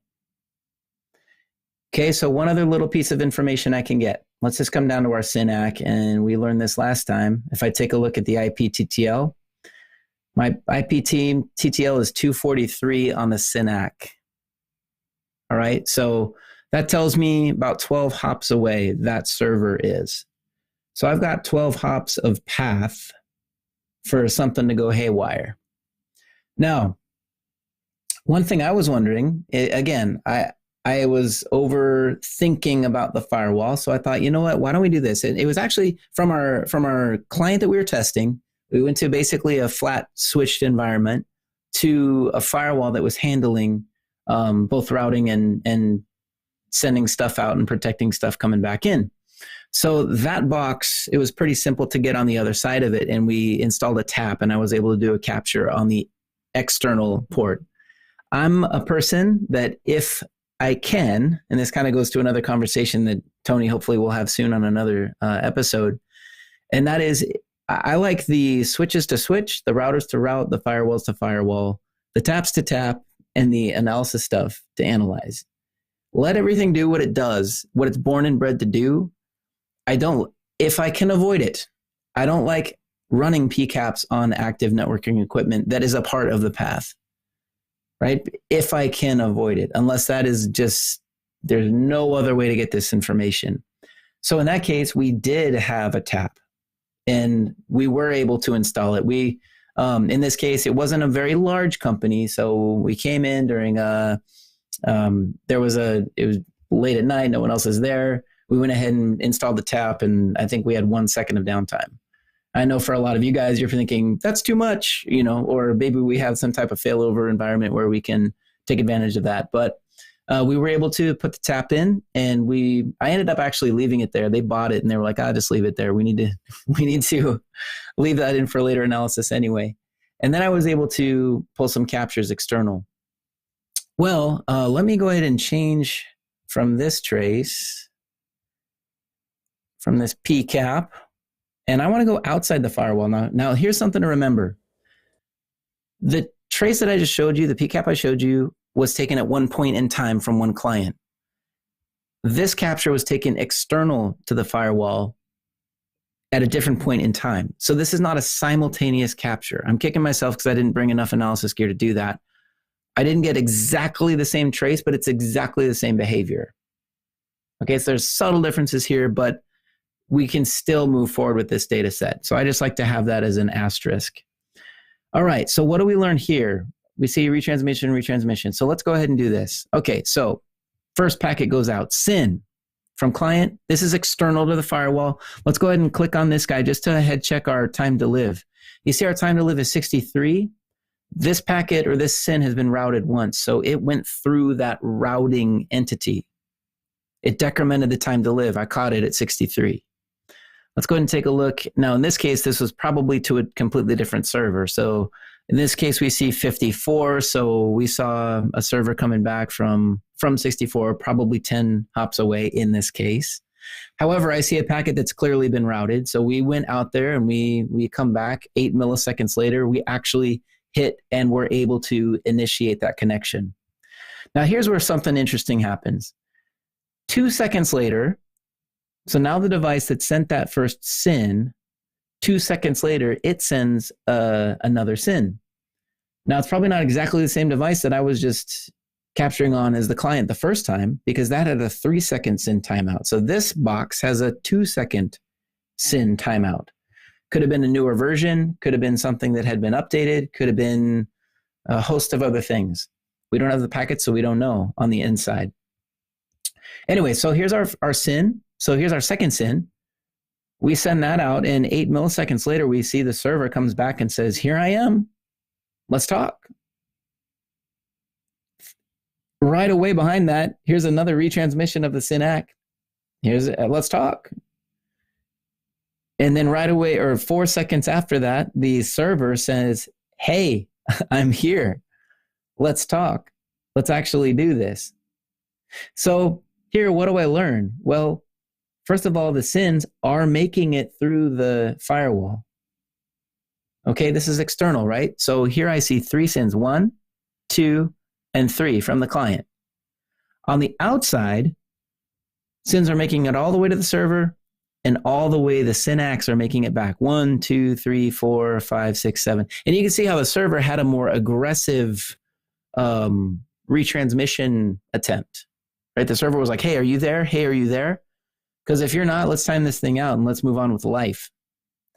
So right there, what kind of things can I exonerate? Well, load balancing on the server side, I am making to a box that's responding. I can now take some of that pressure, at least in the outbound direction, off that firewall, right? So this isn't a TCP connection limit on the firewall because I wouldn't have seen this SYN on the outside. Okay, so SYNAC. So something between the outside of the firewall and that end client, these SYNACs aren't making it back through. Now, it shouldn't be a firewall rule because I can see the SYN goes out. That opens up that 4 tuple, allowing the SYNAC. It should allow the SYNAC to come back in. Or it eventually does, because remember, I only lose a couple of SYNs and eventually this thing works. Right? So it shouldn't be a firewall rule. In fact, at this point, I went, you know what? My bad. This firewall is probably not hurting us. But we need another vantage point. So this is what we did next. So we have one packet capture from the actual client, right? We have layer 2 switch, firewall, then we have another capture point. And that's what this one was. So really the only segment that I haven't captured on at this point was the one between the firewall and the L2 switch. Now, I was working with some network engineers and they said, well, it doesn't make sense to capture there because you captured on the client. It's just layer 2. Well, we don't know. Let's go ahead and move inside the firewall. And we want to see, do we see SYNs go out? And do we see SYNACs come back? Do we see them ever get inside the door of that firewall? Okay, so I'm going to close this guy down and I'm going to move to our third capture point. How are you guys feeling about this so far? Interesting? Yeah, this is really good stuff, Chris. And there's a lot of stuff in chat. And there's a lot of funny stuff in chat about closed ticket, not a firewall problem. Done. Sir or madam, this is a layer 8 problem. Please submit another ticket if you have the same issue. I love it. You know what? Hey, Scott Hamilton, I did not restart the machine 3 times. I never restarted it 3 times. Thank you. Thank you for, I'll make sure to tell that to my client next. Okay, let's go ahead and move to the inside trace. Now, again, I didn't get exactly the same conversation because, again, I just didn't have the capture equipment. So there's another thing. When you go on site to your customer, bring a lot of capture equipment. So SYN goes out. Right, and this time, let's see, as far as routing goes, client to server. So let me just examine this SYN for a second. You see how this one is now not routed? All right, so I'm 64. That means I have not passed through a router. So now I am capturing this L2. I only have a switch between me and the client. So then I see SYN go out, SYNAC comes back. This SYNAC made it through the firewall. So right now, firewall guys can go home and they can have a beer early because they're really not to blame at this point. SYN went out, SYNAC came back, pack up and go home. But now let's go ahead and take a look. So here's our SYNAC. And here's our time to live 53. So remember on the outside it was 54. Must have been hitting the same server. And here I start to see my behavior. Okay, so why on earth are these SYNACs not getting back to the client? I'm just pausing and looking at the chat here. If there's any other guesses. Yeah, our video feed, Chris, is just about 10 seconds ahead of chat before YouTube out there receives it. But I'd like to take an audible guess. Well, maybe not a guess. I'm not looking at the same exact data. I don't have your PCAP. But Are those true retransmissions of SYNAC? Because I'm not looking, I can only see it through the little screen that I have on my monitor, but it looked like as you were clicking through, the IP ID might be changing. And if it's a true retransmission, it remains the same. Okay, good question. Let me talk about that. All right, SYNAC, here's a SYNAC and then a retransmission. Okay, so SYNAC, let's start here. I did IP ID. So every time that I send a datagram, all right, so IP takes it, it puts an IP ID on it, sends it out the wire. If I'm sending another datagram, puts an IP ID on it, sends it out the wire. Any new packet that I send has a unique IP ID. So a retransmission, if I send one SYNAC, that's going to have an IP ID, I send it out. If I don't hear anything else, I send a second SYNAC with a new IP ID. So here's the IP ID in the first SYNAC is 43886. So if I come up to the retransmission, 44543, it changed. This is what that tells me. This is a new packet. This is not a duplicate. If that makes sense. So same sequence number, same conversation, same 4-tuple. But this is a brand new packet that has a new IP ID. If, let's just say, for example, here's one for you, since we're talking about packet capture. What if I had a layer 2 switch and I was capturing a packet ingress on one port and egress on another port, and I sent both of those over to a span? Well, when a client sends a packet, it's going to get copied to the span. And when the switch let goes of it, it's going to get copied to the span. 2 copies of the same packet. That's why sometimes I'll have people send me trace files, and sometimes these things are full of fast retransmissions. Like every other packet is a fast retransmission. I just ask them, hey, let's look at the span configuration. Is it possible that we're getting ingress and egress? We're just getting 2 copies of the same thing. And one thing that I look for, back to Tony's point, I look at retransmissions, and if I see the same IP ID, then that's the same packet, but we just caught it twice. So what I'm going to do to that point, Tony, and that's a really good thing to look at, I'm going to look at these retransmissions, and where my eye is on the identification number. In fact, I'm just going to, for a moment, come up here, apply as column. And what I want to do is I want to see unique numbers all the way down. So 57365, 57636, 637, and the others I'm pretty happy with. It looks like the server is doing incrementing IP IDs. Kind of interesting. See, 43886, 44543, which, here's a side point for you, Jordan. I know these are little mini things that I'll mention for little sticky note things. That kind of tells me how busy a server is. Because between these 2 packets, unless the server is doing random IP IDs, which in this case it looks like it's not, that tells me that server sent, what is that? Quick math, 700 packets-ish? It's in 2 seconds, that server sent 700 packets between these 2 IP IDs. That gives me a feel for, is this server crazy overloaded? It's got a lot going on. If this thing's jumping by tens of thousands in a matter of seconds, I know that's a busy server. However, back to Tony's point, that's how I know that these are legitimate retransmissions, because they all have unique IP IDs. But very good guess. Okay. That's all I got, Chris. That's all I got. Nope. No problem. No problem. It's all good. Okay, so here, let me tell you guys a little life lesson I learned on this one. And I'm a TCP guy, right? Or a layer 4 guy with Quick coming on board too. I love looking at TCP flows, or TCP IP flows. I mean, TCP is where I spend a lot of my career, either looking up from TCP to the application, down from TCP to the network, and figuring out why there's loss and congestion and those kinds of things.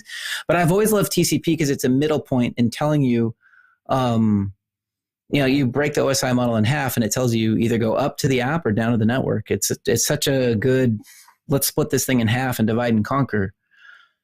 But one way that really bit me this time, and someone in the chat has already mentioned the answer, is layer 2 still matters.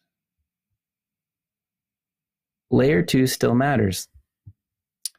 Let's come down to Ethernet. Let's open this guy up. Destination, Sophos firewall. All right. Source, blue product, whatever. So this is the sender. And I'm sending to the Sophos firewall at layer 2. Let's take a look at the response. Source was a Sophos, but I'm sending to a Cisco.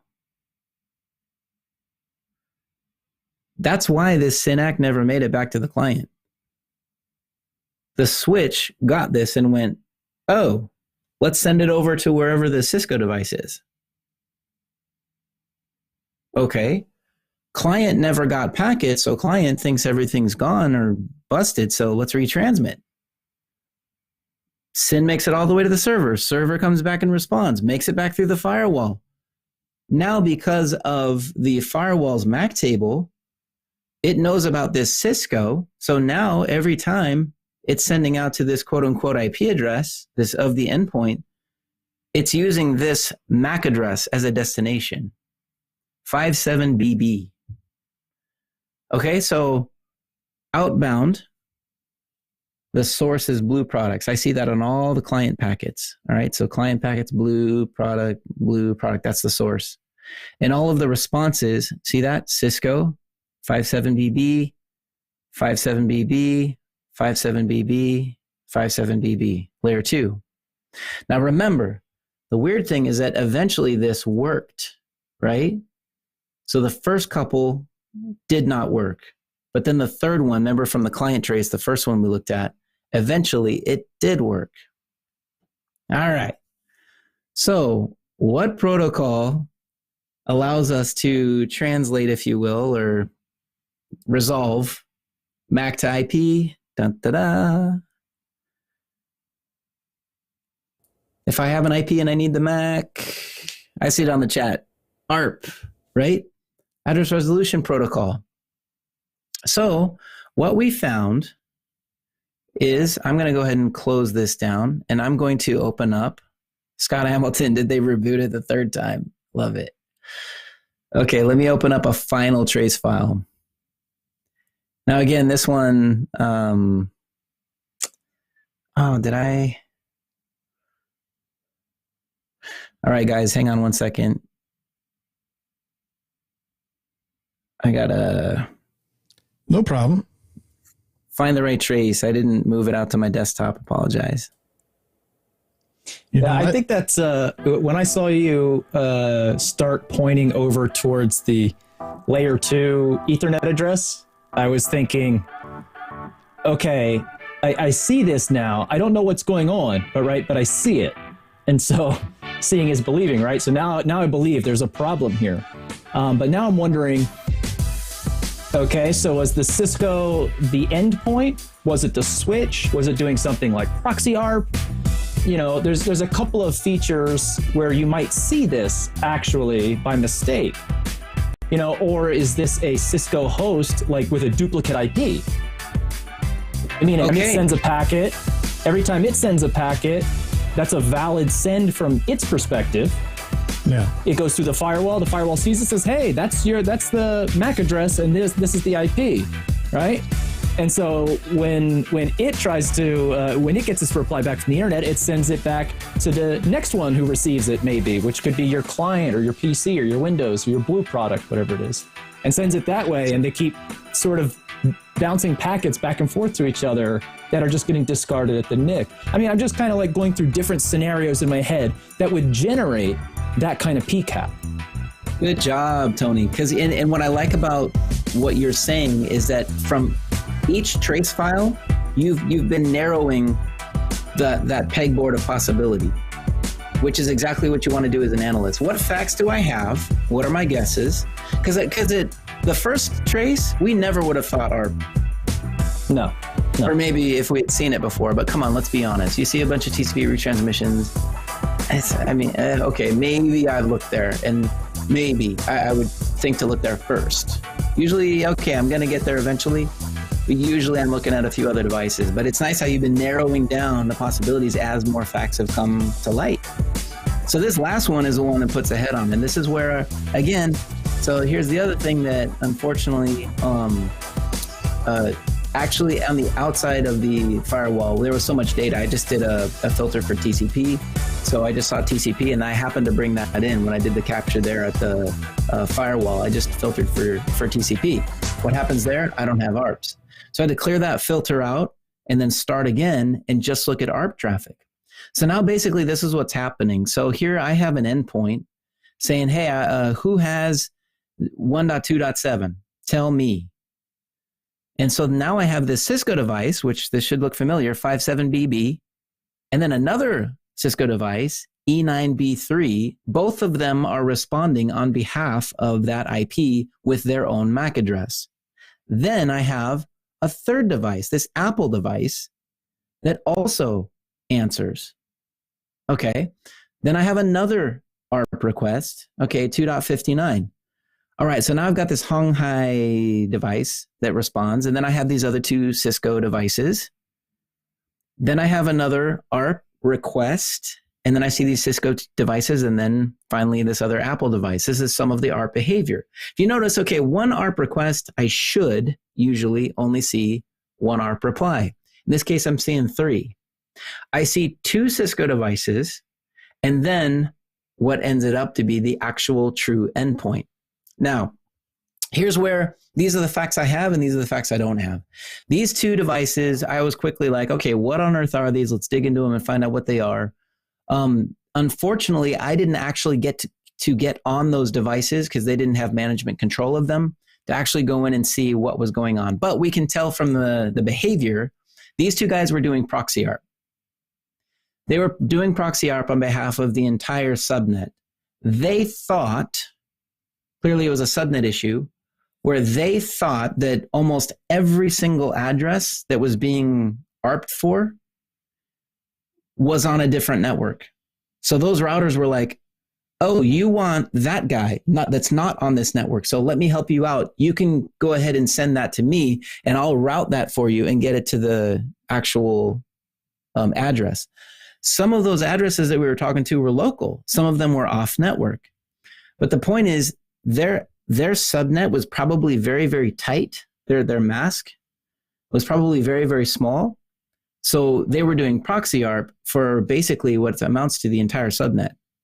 Now, I didn't actually get to get on those devices and take a look at that actual configuration. In fact, what happened is the guy I'm working with, he's like, oh, those 2 devices were installed by vendors that we long have left. We haven't talked to them in months. What he does is he just goes and rips the cables out of the routers, and then this problem completely goes away. And I'm sitting here going, wait, get back with those routers. I want to see what the configuration was. I want to know the exact configuration that was on those boxes that was causing this. We absolutely knew it was proxy ARP, but I wanted to verify what the subnet information was. Sadly, I wasn't given that level of access. So anyway, they were just happy the problem went away. Let me tell you, it was a 6509 or a 6500 switch, and they didn't configure anything. Proxy ARP was turned on by default, and someone had, fat-fisted a subnet mask. Mystery solved. Probably. Yeah. Yeah, exactly. So, there we go. Thank you. Yeah, no problem. But in this case, if you were losing sleep, that's what it was. But right. So my question, Chris, and the logical conclusion for me here is, how is it only affecting just SYNs? So we very early on, we started about the fact that it was only affecting SYNs, whereas if there was a MAC conflict, that MAC is going to live for a certain amount of time, and then it's going to exit the table regardless. Now, I guess if a flow is going on, right, that continually updates the table until there's no traffic, and then the ARP eventually times out. So I guess I'm just talking through it as we're having the conversation here. It's only going to show up on a SYN, and it's only going to show up on a SYN for a device that there has not been a flow for that is beyond the ARP table timeout. Is that correct?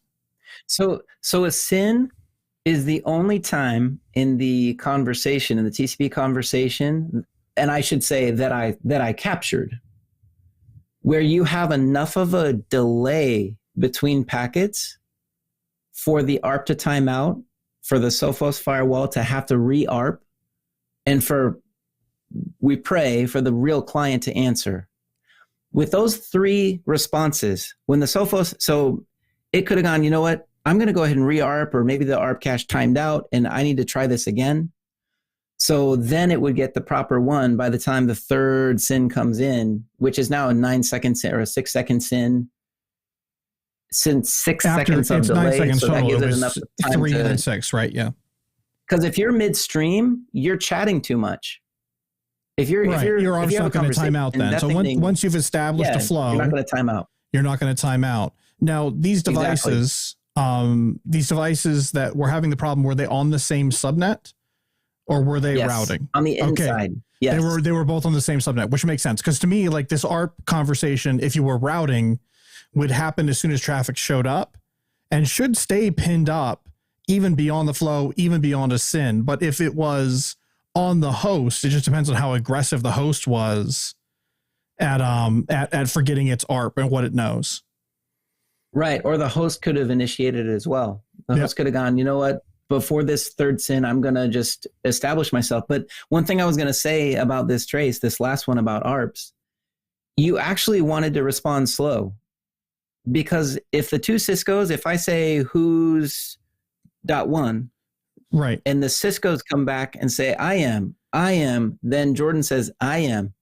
The most latest information is the one that sticks. It's the opposite of a race condition. It's not who shows up first, it's who shows up last. It's not who shows up first, it's who shows up last.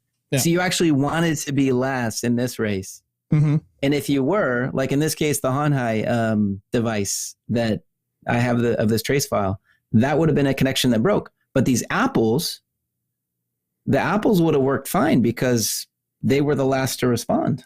What are you saying about Apple? Right. I'm kidding. So it really depended, it depended on the endpoint too. Like if the endpoint was slow, it had a bit of an ARP delay, or maybe it was otherwise busy, and it would have been last to respond to the ARP request from the Sophos, then those SYNs would have worked fine. So there's a lot of micro tuning that would have affected the overall performance. I think Ray may have the comment of the day here.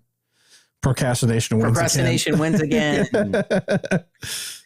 So let me do some wrap up lessons learned, right? I mean, I'm sure you guys have some, but for me, this was a really good exercise on, of course, don't forget about layer 2. Be careful about your assumptions. I mean, I thought that for a while. I was like, okay, I'm just not happy with this thing. But capturing from multiple points, it's not something that we necessarily would have seen immediately from the client. We could have seen some weird ARP behavior had I thought to look for it initially. But again, being a TCP guy, being a layer 4 guy, usually that's where I start. In this case, we did pull in those multiple capture points, and those gave us the visibility to be able to prove SYNs are going out, SYNs are coming back, but they're not making it the last layer 2 jump. What's going to cause that? Layer 2 stuff, look at our ARP behavior, and really make sure that we thoroughly understand what's happening at that part of the conversation. So those are just a few takeaway lessons, the ones that I did. Nice. I think there are probably tons of takeaways if we were able to ask everyone in the chat. There's a lot going on here. Why don't we do that? In the chat. Yeah, go ahead.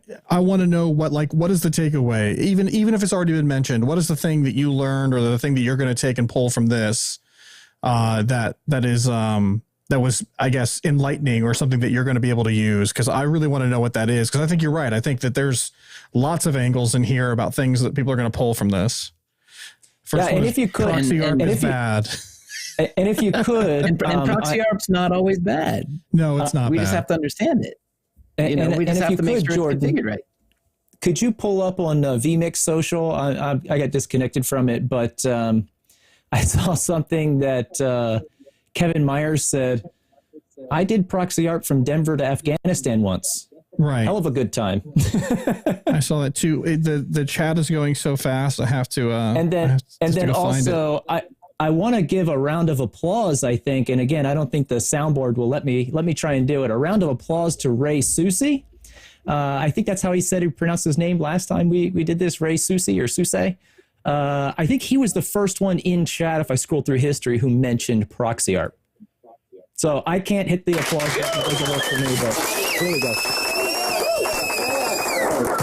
I got it. And just to make sure.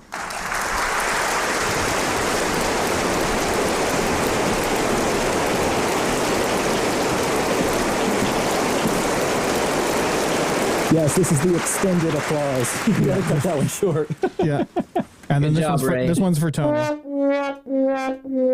And I saw that comment fly by in the chat, and I was like, "Whoa, good job!" You know, and I didn't want to over comment on that because he hit the nail on the head. Here it is. I find the one from.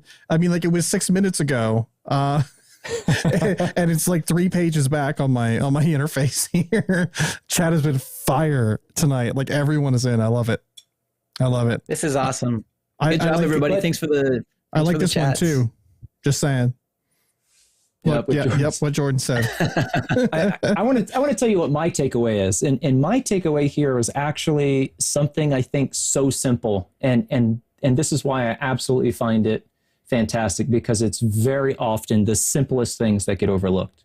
And it was one of the last things that was mentioned here, in fact, just between Jordan and Chris Greer, which was the last one to answer for ARP is the one that matters.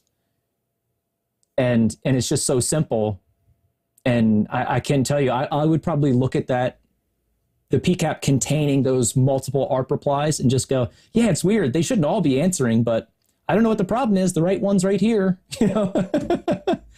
and it's not the first one that matters. It's the last, so biggest takeaway. And actually to see that in the wild, I mean, that's one of those things, Tony. I mean, there's so many things that we all, need to learn and talk about until you see them in the wild and really understand them. It's just one of those things. Now I'll never forget that, but now I've actually seen it break something. Right. So that's where experience comes back in. I'm just kind of cycling through where everyone's kind of responding to my question there, but putting it out there. I like this one. Clients need to be slower to solve networking problems. I don't think clients are too fast. Clients. Yeah, I don't think we're pulling out the right things to extract from this just based off of the chat here. Either that or it is 9:42 9:42 on a Wednesday night Eastern, if you're Eastern like me. Or this one is a good one. Or in Central European time, if you're like Thomas. Yeah. So packet capture everywhere. This one, I don't think this was the moral of the lesson here, but sure. There's a lot of this. There's Chris, a lot of. I have two questions for you. One about this, and one for the future. For the future. But my question sort of about, well, maybe not about this packet capture. I guess actually, I don't know why I staged it that way. Both are about the future. When we start bringing 10 gig to hosts, are we going to be able to use Wireshark to analyze it? Or when we're at that point, are we hoping for something like maybe AI or ML? And I know they're just buzzwords at this point, but are we hoping that something steps in to help us analyze this at 10 gig speed, when we're troubleshooting this? Because if I turn on a PCAP on a fully saturated 10 gig line on a host, if they're doing a large backup or something like that, it's going to take me a month to manually parse through that in Wireshark, and there's lots of other ways that can accelerate parsing. But absolutely. But is that a problem in the wild yet? Oh, sure. Yeah. And I mean, especially now, you do have the ability to put a tap on a 10 gig link and hit go. And in 5 minutes you have, 100 gig, it's just, it becomes a mountain so fast. And we want to remember that Wireshark, it's a microscope. It allows us to see things very, the raw packet level things, and I to that point, I give you nice, neatly filtered traces that took time for me to find. But there's a lot of tools, vendor products out there that do line rate packet capture, lets you go back in time, set pre-filters. There's a handful of, vendors out there that this is what they do, right? Make it to where here's this massive haystack, and let me at least give you just a handful of the hay to give to Wireshark, rather than open up this mountain in Wireshark. It's just not the best way to analyze it. I mean, for me, when I'm north of 500 megs, I don't first open it with Wireshark. There's other tools. I mean, you mentioned one, Brim is a nice one. I mean, there's a handful of out there that give me that kind of top-down view of a time point and maybe a conversation, maybe some metadata about those things, and then I can extract it to a single PCAP. Back to AI and machine learning. I mean, now you're talking about, there's the big powerhouse vendors that do a lot of line rate analysis of the actual PCAP data or the packets, and they're doing timing analysis and TCP round trip times and a lot of the things that we're doing one at a time. We're doing long division on a napkin, and yet these guys are doing it, automated and everything. So there's a lot to be said about some of the abilities in some of these tools. However, at the end of the day, Wireshark is a fantastic tool, but it's very detailed and it's hard to take down the whole mountain. Try to make that mountain as small as we can. No, absolutely makes sense. Yeah. All right. I think it's probably a good place to wrap things up. Chris, thank you so much for coming on again. Just to give everyone a heads up, Chris, did I hear correctly that you are good with coming back on? We're going to do this again about a month's time. Is that right? This is great. Sure. Yeah, we'll just keep doing it for as long as it makes sense. Yeah, because everyone's getting a ton out of it, and we definitely don't want to overwhelm everybody. But man, this has been great content. We really do appreciate what you coming here and sharing it with us and doing this together. And these are great conversations. And so looking forward to it. It's great to be here, guys. For everyone who's listening now and those who are watching the stream, it is May 31st, right? So put it on your calendars. 4 weeks. 4 weeks. Is that what we're talking about? Wait. Today is March 31st. March 31st. I said May. It's been one of those months. 31st. March 31st.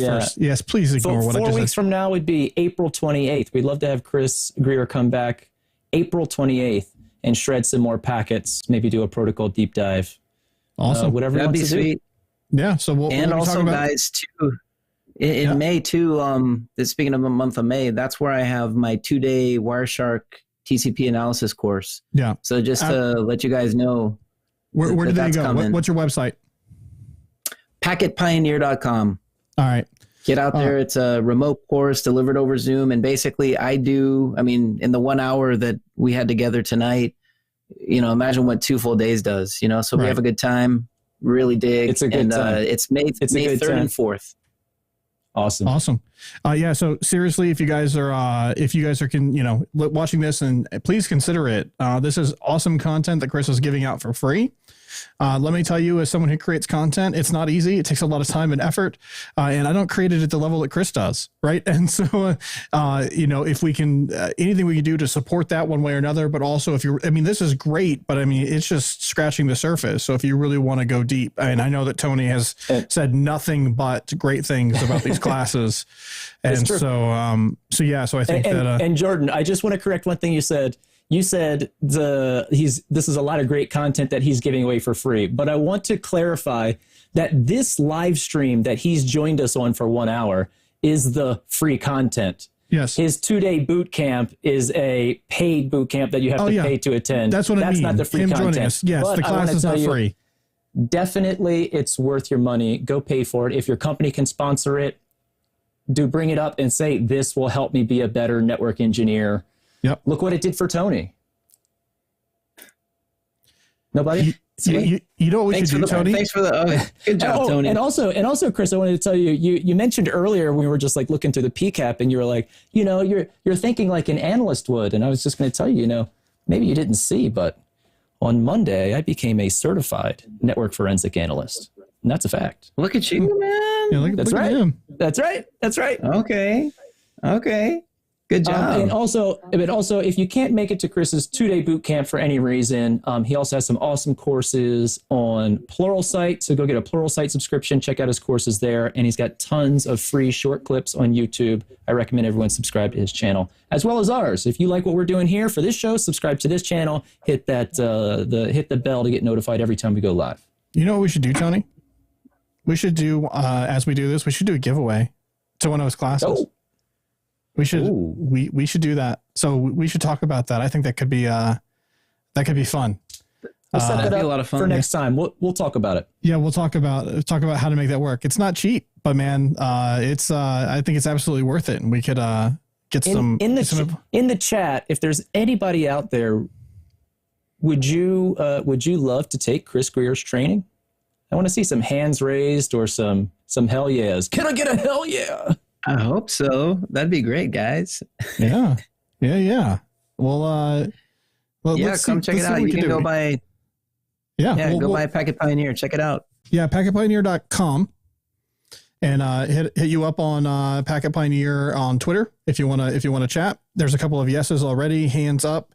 I would. Yeah, and actually, that's a great chat. While we're doing this, you guys, if you hit me up, go ahead and hit me up on Twitter. Find me. I'm going to put my, you can just stop by my website. Tell me that you found me on Network Collective. I'd be happy to give you a coupon code if that would be helpful. Nice. So at least knock a little bit off the course. So.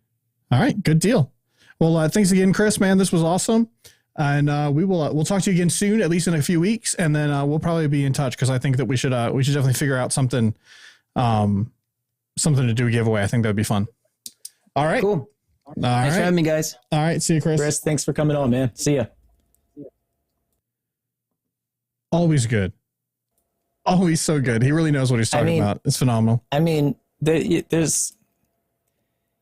just learn something every time. Yeah. You know, even I, and again, you know, I've touted him enough. I give him enough praise because I learned so much, and even having him come on just for 1 hour, I already learned one thing. Actually, I learned many things, but if I just learned one thing, it made it worth it. You know what I mean? Yeah, absolutely. Yeah. No, Chris is great. And,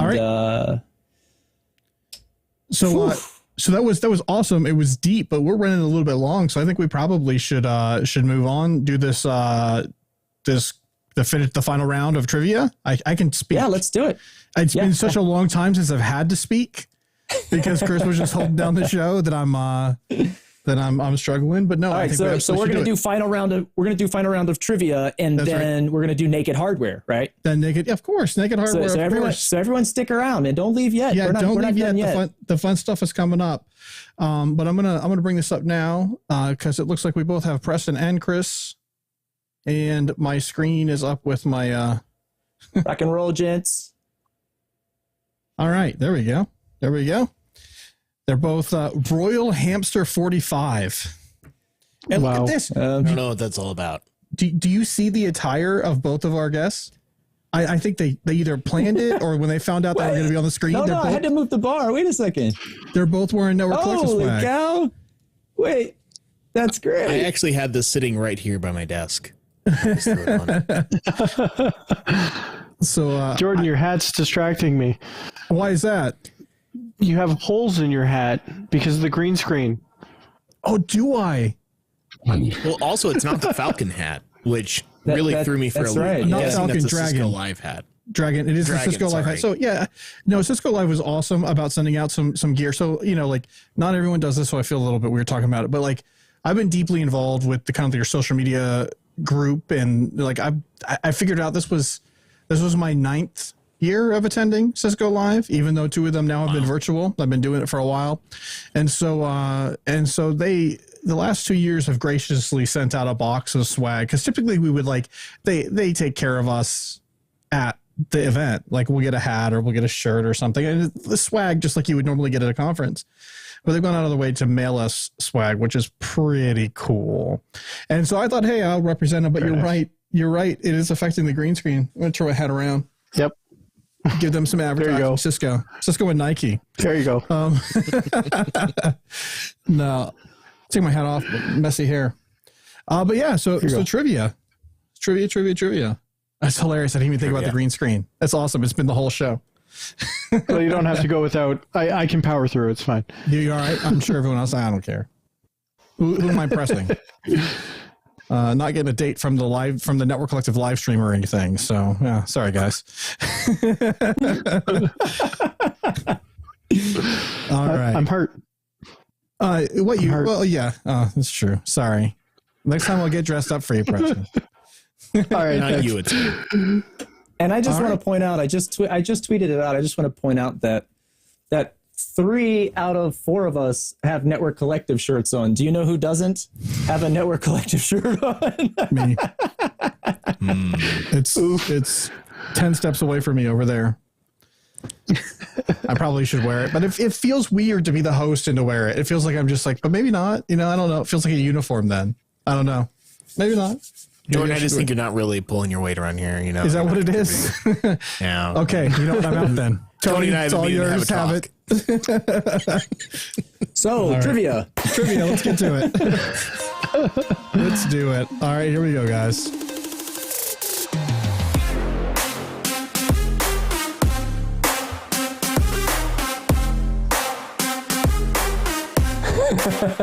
It's the name of it. I have to come up with a name for each one. So,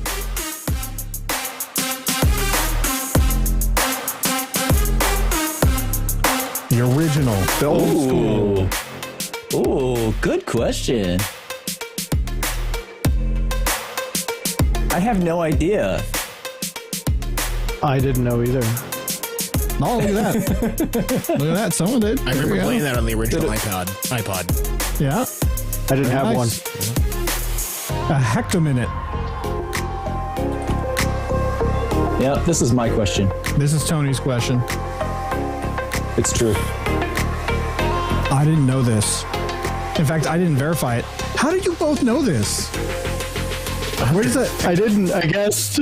A hectominute. Like, I don't even sure what the prefix means. Hecto is 100, and so that's 100 minutes. So an hour and 40 minutes is 100 minutes. I've never heard the hecto prefix before. That's amazing. Okay. All right. Hershey drinks chocolate milk. That's the. So how much free storage? How much free storage was Gmail when it first released? 2004. It's a hard one. Preston. Nicely done. Whoa! Look at that tight score. Game. Tight game. So tight. Two questions left. Close.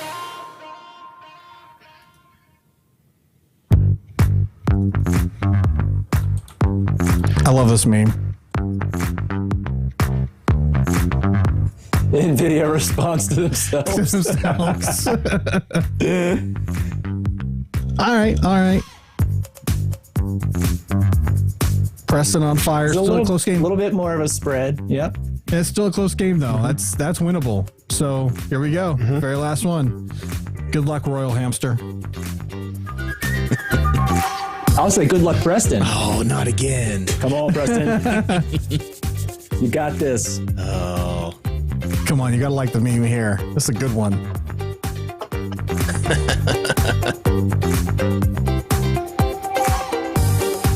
Yeah, I'm guessing. Pretty sure that was Time correct. benefit. Yeah, it was. Yeah. I got it. Well done. All right. Preston. All right. Here we man. go. Ooh, all right. Yeah. Here we okay. go. That's what I'm talking about. I need to get started with the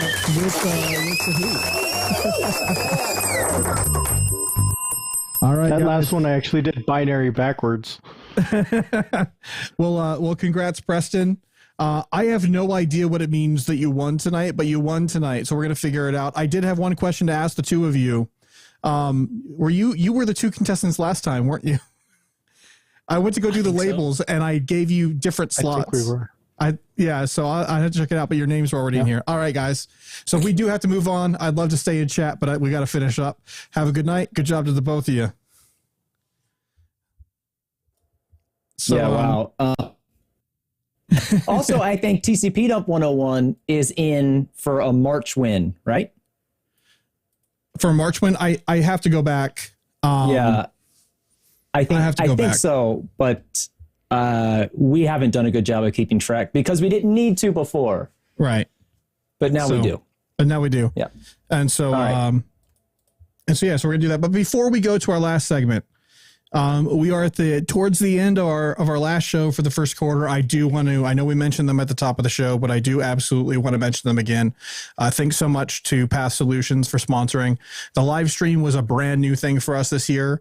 And they stepped up and they took a risk, right? They didn't know what it was going to be or how it was going to look or how it was going to feel.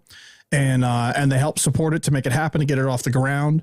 And so just want to give them a shout out and say thanks again. If you are considering anything to do with network monitoring, please give them a call. Please tell them you heard about them from here, or heard about Path Solutions from here. If not, that's cool too, right? I mean, advertising is not everything, but it really does help us to kind of keep things to a minimum when we have someone step up and sponsor the whole thing, right? And it makes it so that you're not getting a crazy number of ads and we're not having to spend our time doing all that. So I do appreciate both the partnership with Path Solutions and just the way that they kind of came alongside and did what they did to help us get this off the ground. And so I definitely wanted to bring that up. And with that note, Tony, it's that time. You ready?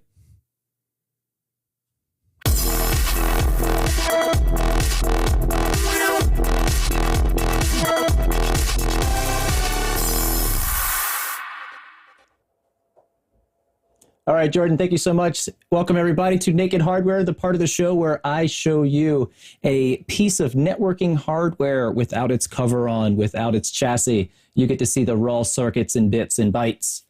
And you try to guess what it is without any indicators. I post it on the Network Collective Twitter, and you have to respond with the hashtag Naked Hardware with your answer. Closest make and model.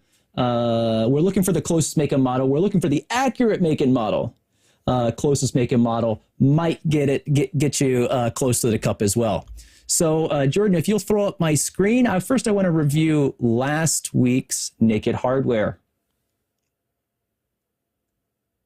All right, very cool. So this was last week's Naked Hardware. This Naked Hardware image was donated by Preston, who you guys just saw on Trivia. And he gave us a whole bunch of pictures that we've used over the past few weeks. So this is one of the last ones from his Naked Hardware picture donation. And this one I thought was going to be one of the toughest. And I think it actually is, because it's not a standard piece of networking equipment that most of you would have probably have seen or used. It's not very unique, but it certainly isn't your basic switch, router, or firewall that most people would be familiar with. So what is this one? Well, let's go ahead and take a look at our guesses. This week, we only had one person guess. And if I can zoom in here a little bit, I think the stream is a little bit delayed. Naked Hardware. It's a tiny cheat. The model number is on the board, just below the large heat sink. So, you missed one. Jordan, if you could cue the fail trombone. Oh, yeah, I got it. Yeah, I'm on it. Yeah. So what you guys need to know is I take these pictures and I start putting a couple of bars over all the serial numbers and barcodes and any PII, so to speak, of the board itself. And you know what? I might have missed this little half logo, which says D-Link on it, and of course has DSR 1000N on the board printed right here. Oh, man. So we only had one person guess, and that's okay. I thought this one was going to be a little light on guesses because it's not a common piece. Let's go ahead and click on this one. I'm going to click on the link, and then I'm going to show you what the actual chassis was, the actual picture that Preston gave to us. So I'll pull up this link. And so this is a D-Link. Can I zoom in on that sucker? I can a little bit. It's not going to get much better than that.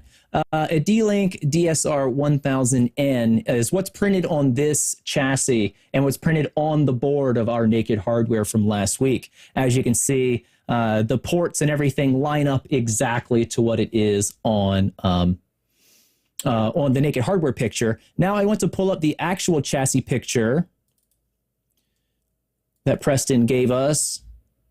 This is the board with its clothes on. No longer naked, fully clothed. I'll get it over to the right monitor. And you can ignore the dust. It's a really old box. Looks like the live stream is turning just fine. And here we are. So this chassis is actually slightly different. Obviously, it's a much older model, but this is wireless controller DWC 1000. But again, it has the same port configuration, same USB configuration, and must be running the same board inside. Yeah, I was going to say, so they had a serial number or a part number, or not even a part number. It's the device number, the device name for another device on the board. So it was kind of a misnomer. Yeah, so they might have just mass produced that board and maybe just had it dual purpose. I'm assuming. I'm assuming as well, but I still think we give it to Jeremy. Oh, absolutely. Yeah. So the winner of this one, if I can pull it back up, is going to be Jeremy Bresley right here. Absolutely. That one will be Jeremy. That's right, Jeremy. And Preston in chat says he's going to double check that. He was the one who donated this pair of Naked Hardware pictures. And again, I'm only making an assumption. If it was on the board, it must be a dual purpose board. But we'll still let Jeremy run with this one. That's awesome. So, I mean, it was hard to find. Even I didn't see the little logo. And it must have been hard to find because Chris Cummings didn't answer on this one.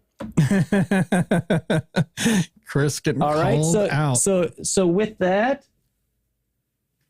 Uh-oh.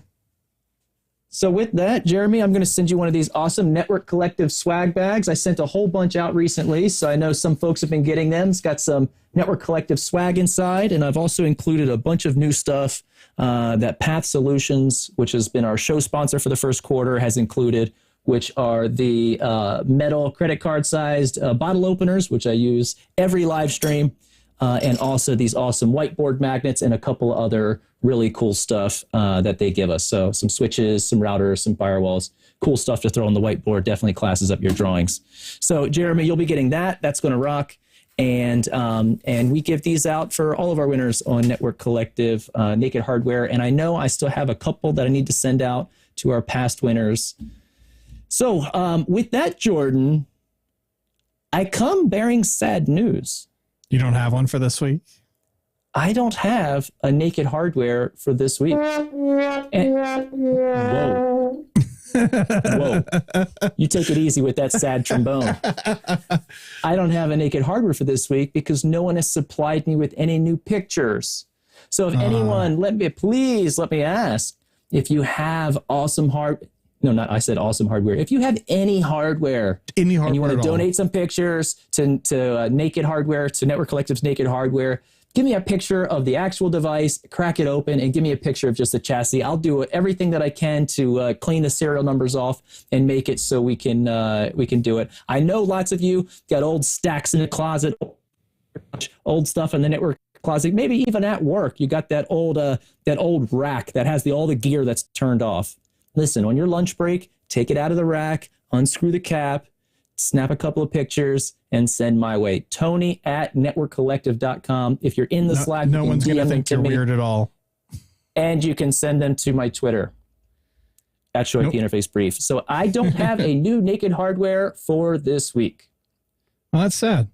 But that's it. Thank you all for playing. That's sad trombone. Yeah, it's okay. That's all right. I'm glad to see Jeremy won. That's awesome. So good job to Jeremy on winning last week's. We'll have another one. And you know what? Jeremy hasn't won before. Occasionally we get some repeat winners and he hasn't won before. So it's awesome. Yeah, absolutely. Good for him. All right. So I think that's it. As much as we were running behind, we did that last part really, really fast.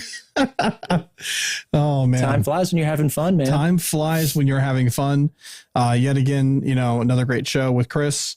Looking forward to the next one. If you're watching and this is kind of your first experience with Network Collective, I've seen some new names and some new faces sitting around. Awesome that you're here. Those who come all the time, awesome that you're here too. I'm not trying to call out the new people only. But if you are new, there's some things you should know. NetworkCollective.com. That's where all of our stuff lives. If you only have heard about the stream, guess what? We do a podcast as well. It's subscribe. Yeah. For here and YouTube, subscribe, do all the stuff you're supposed to do. I'm an awful YouTuber, but you know what you're supposed to do.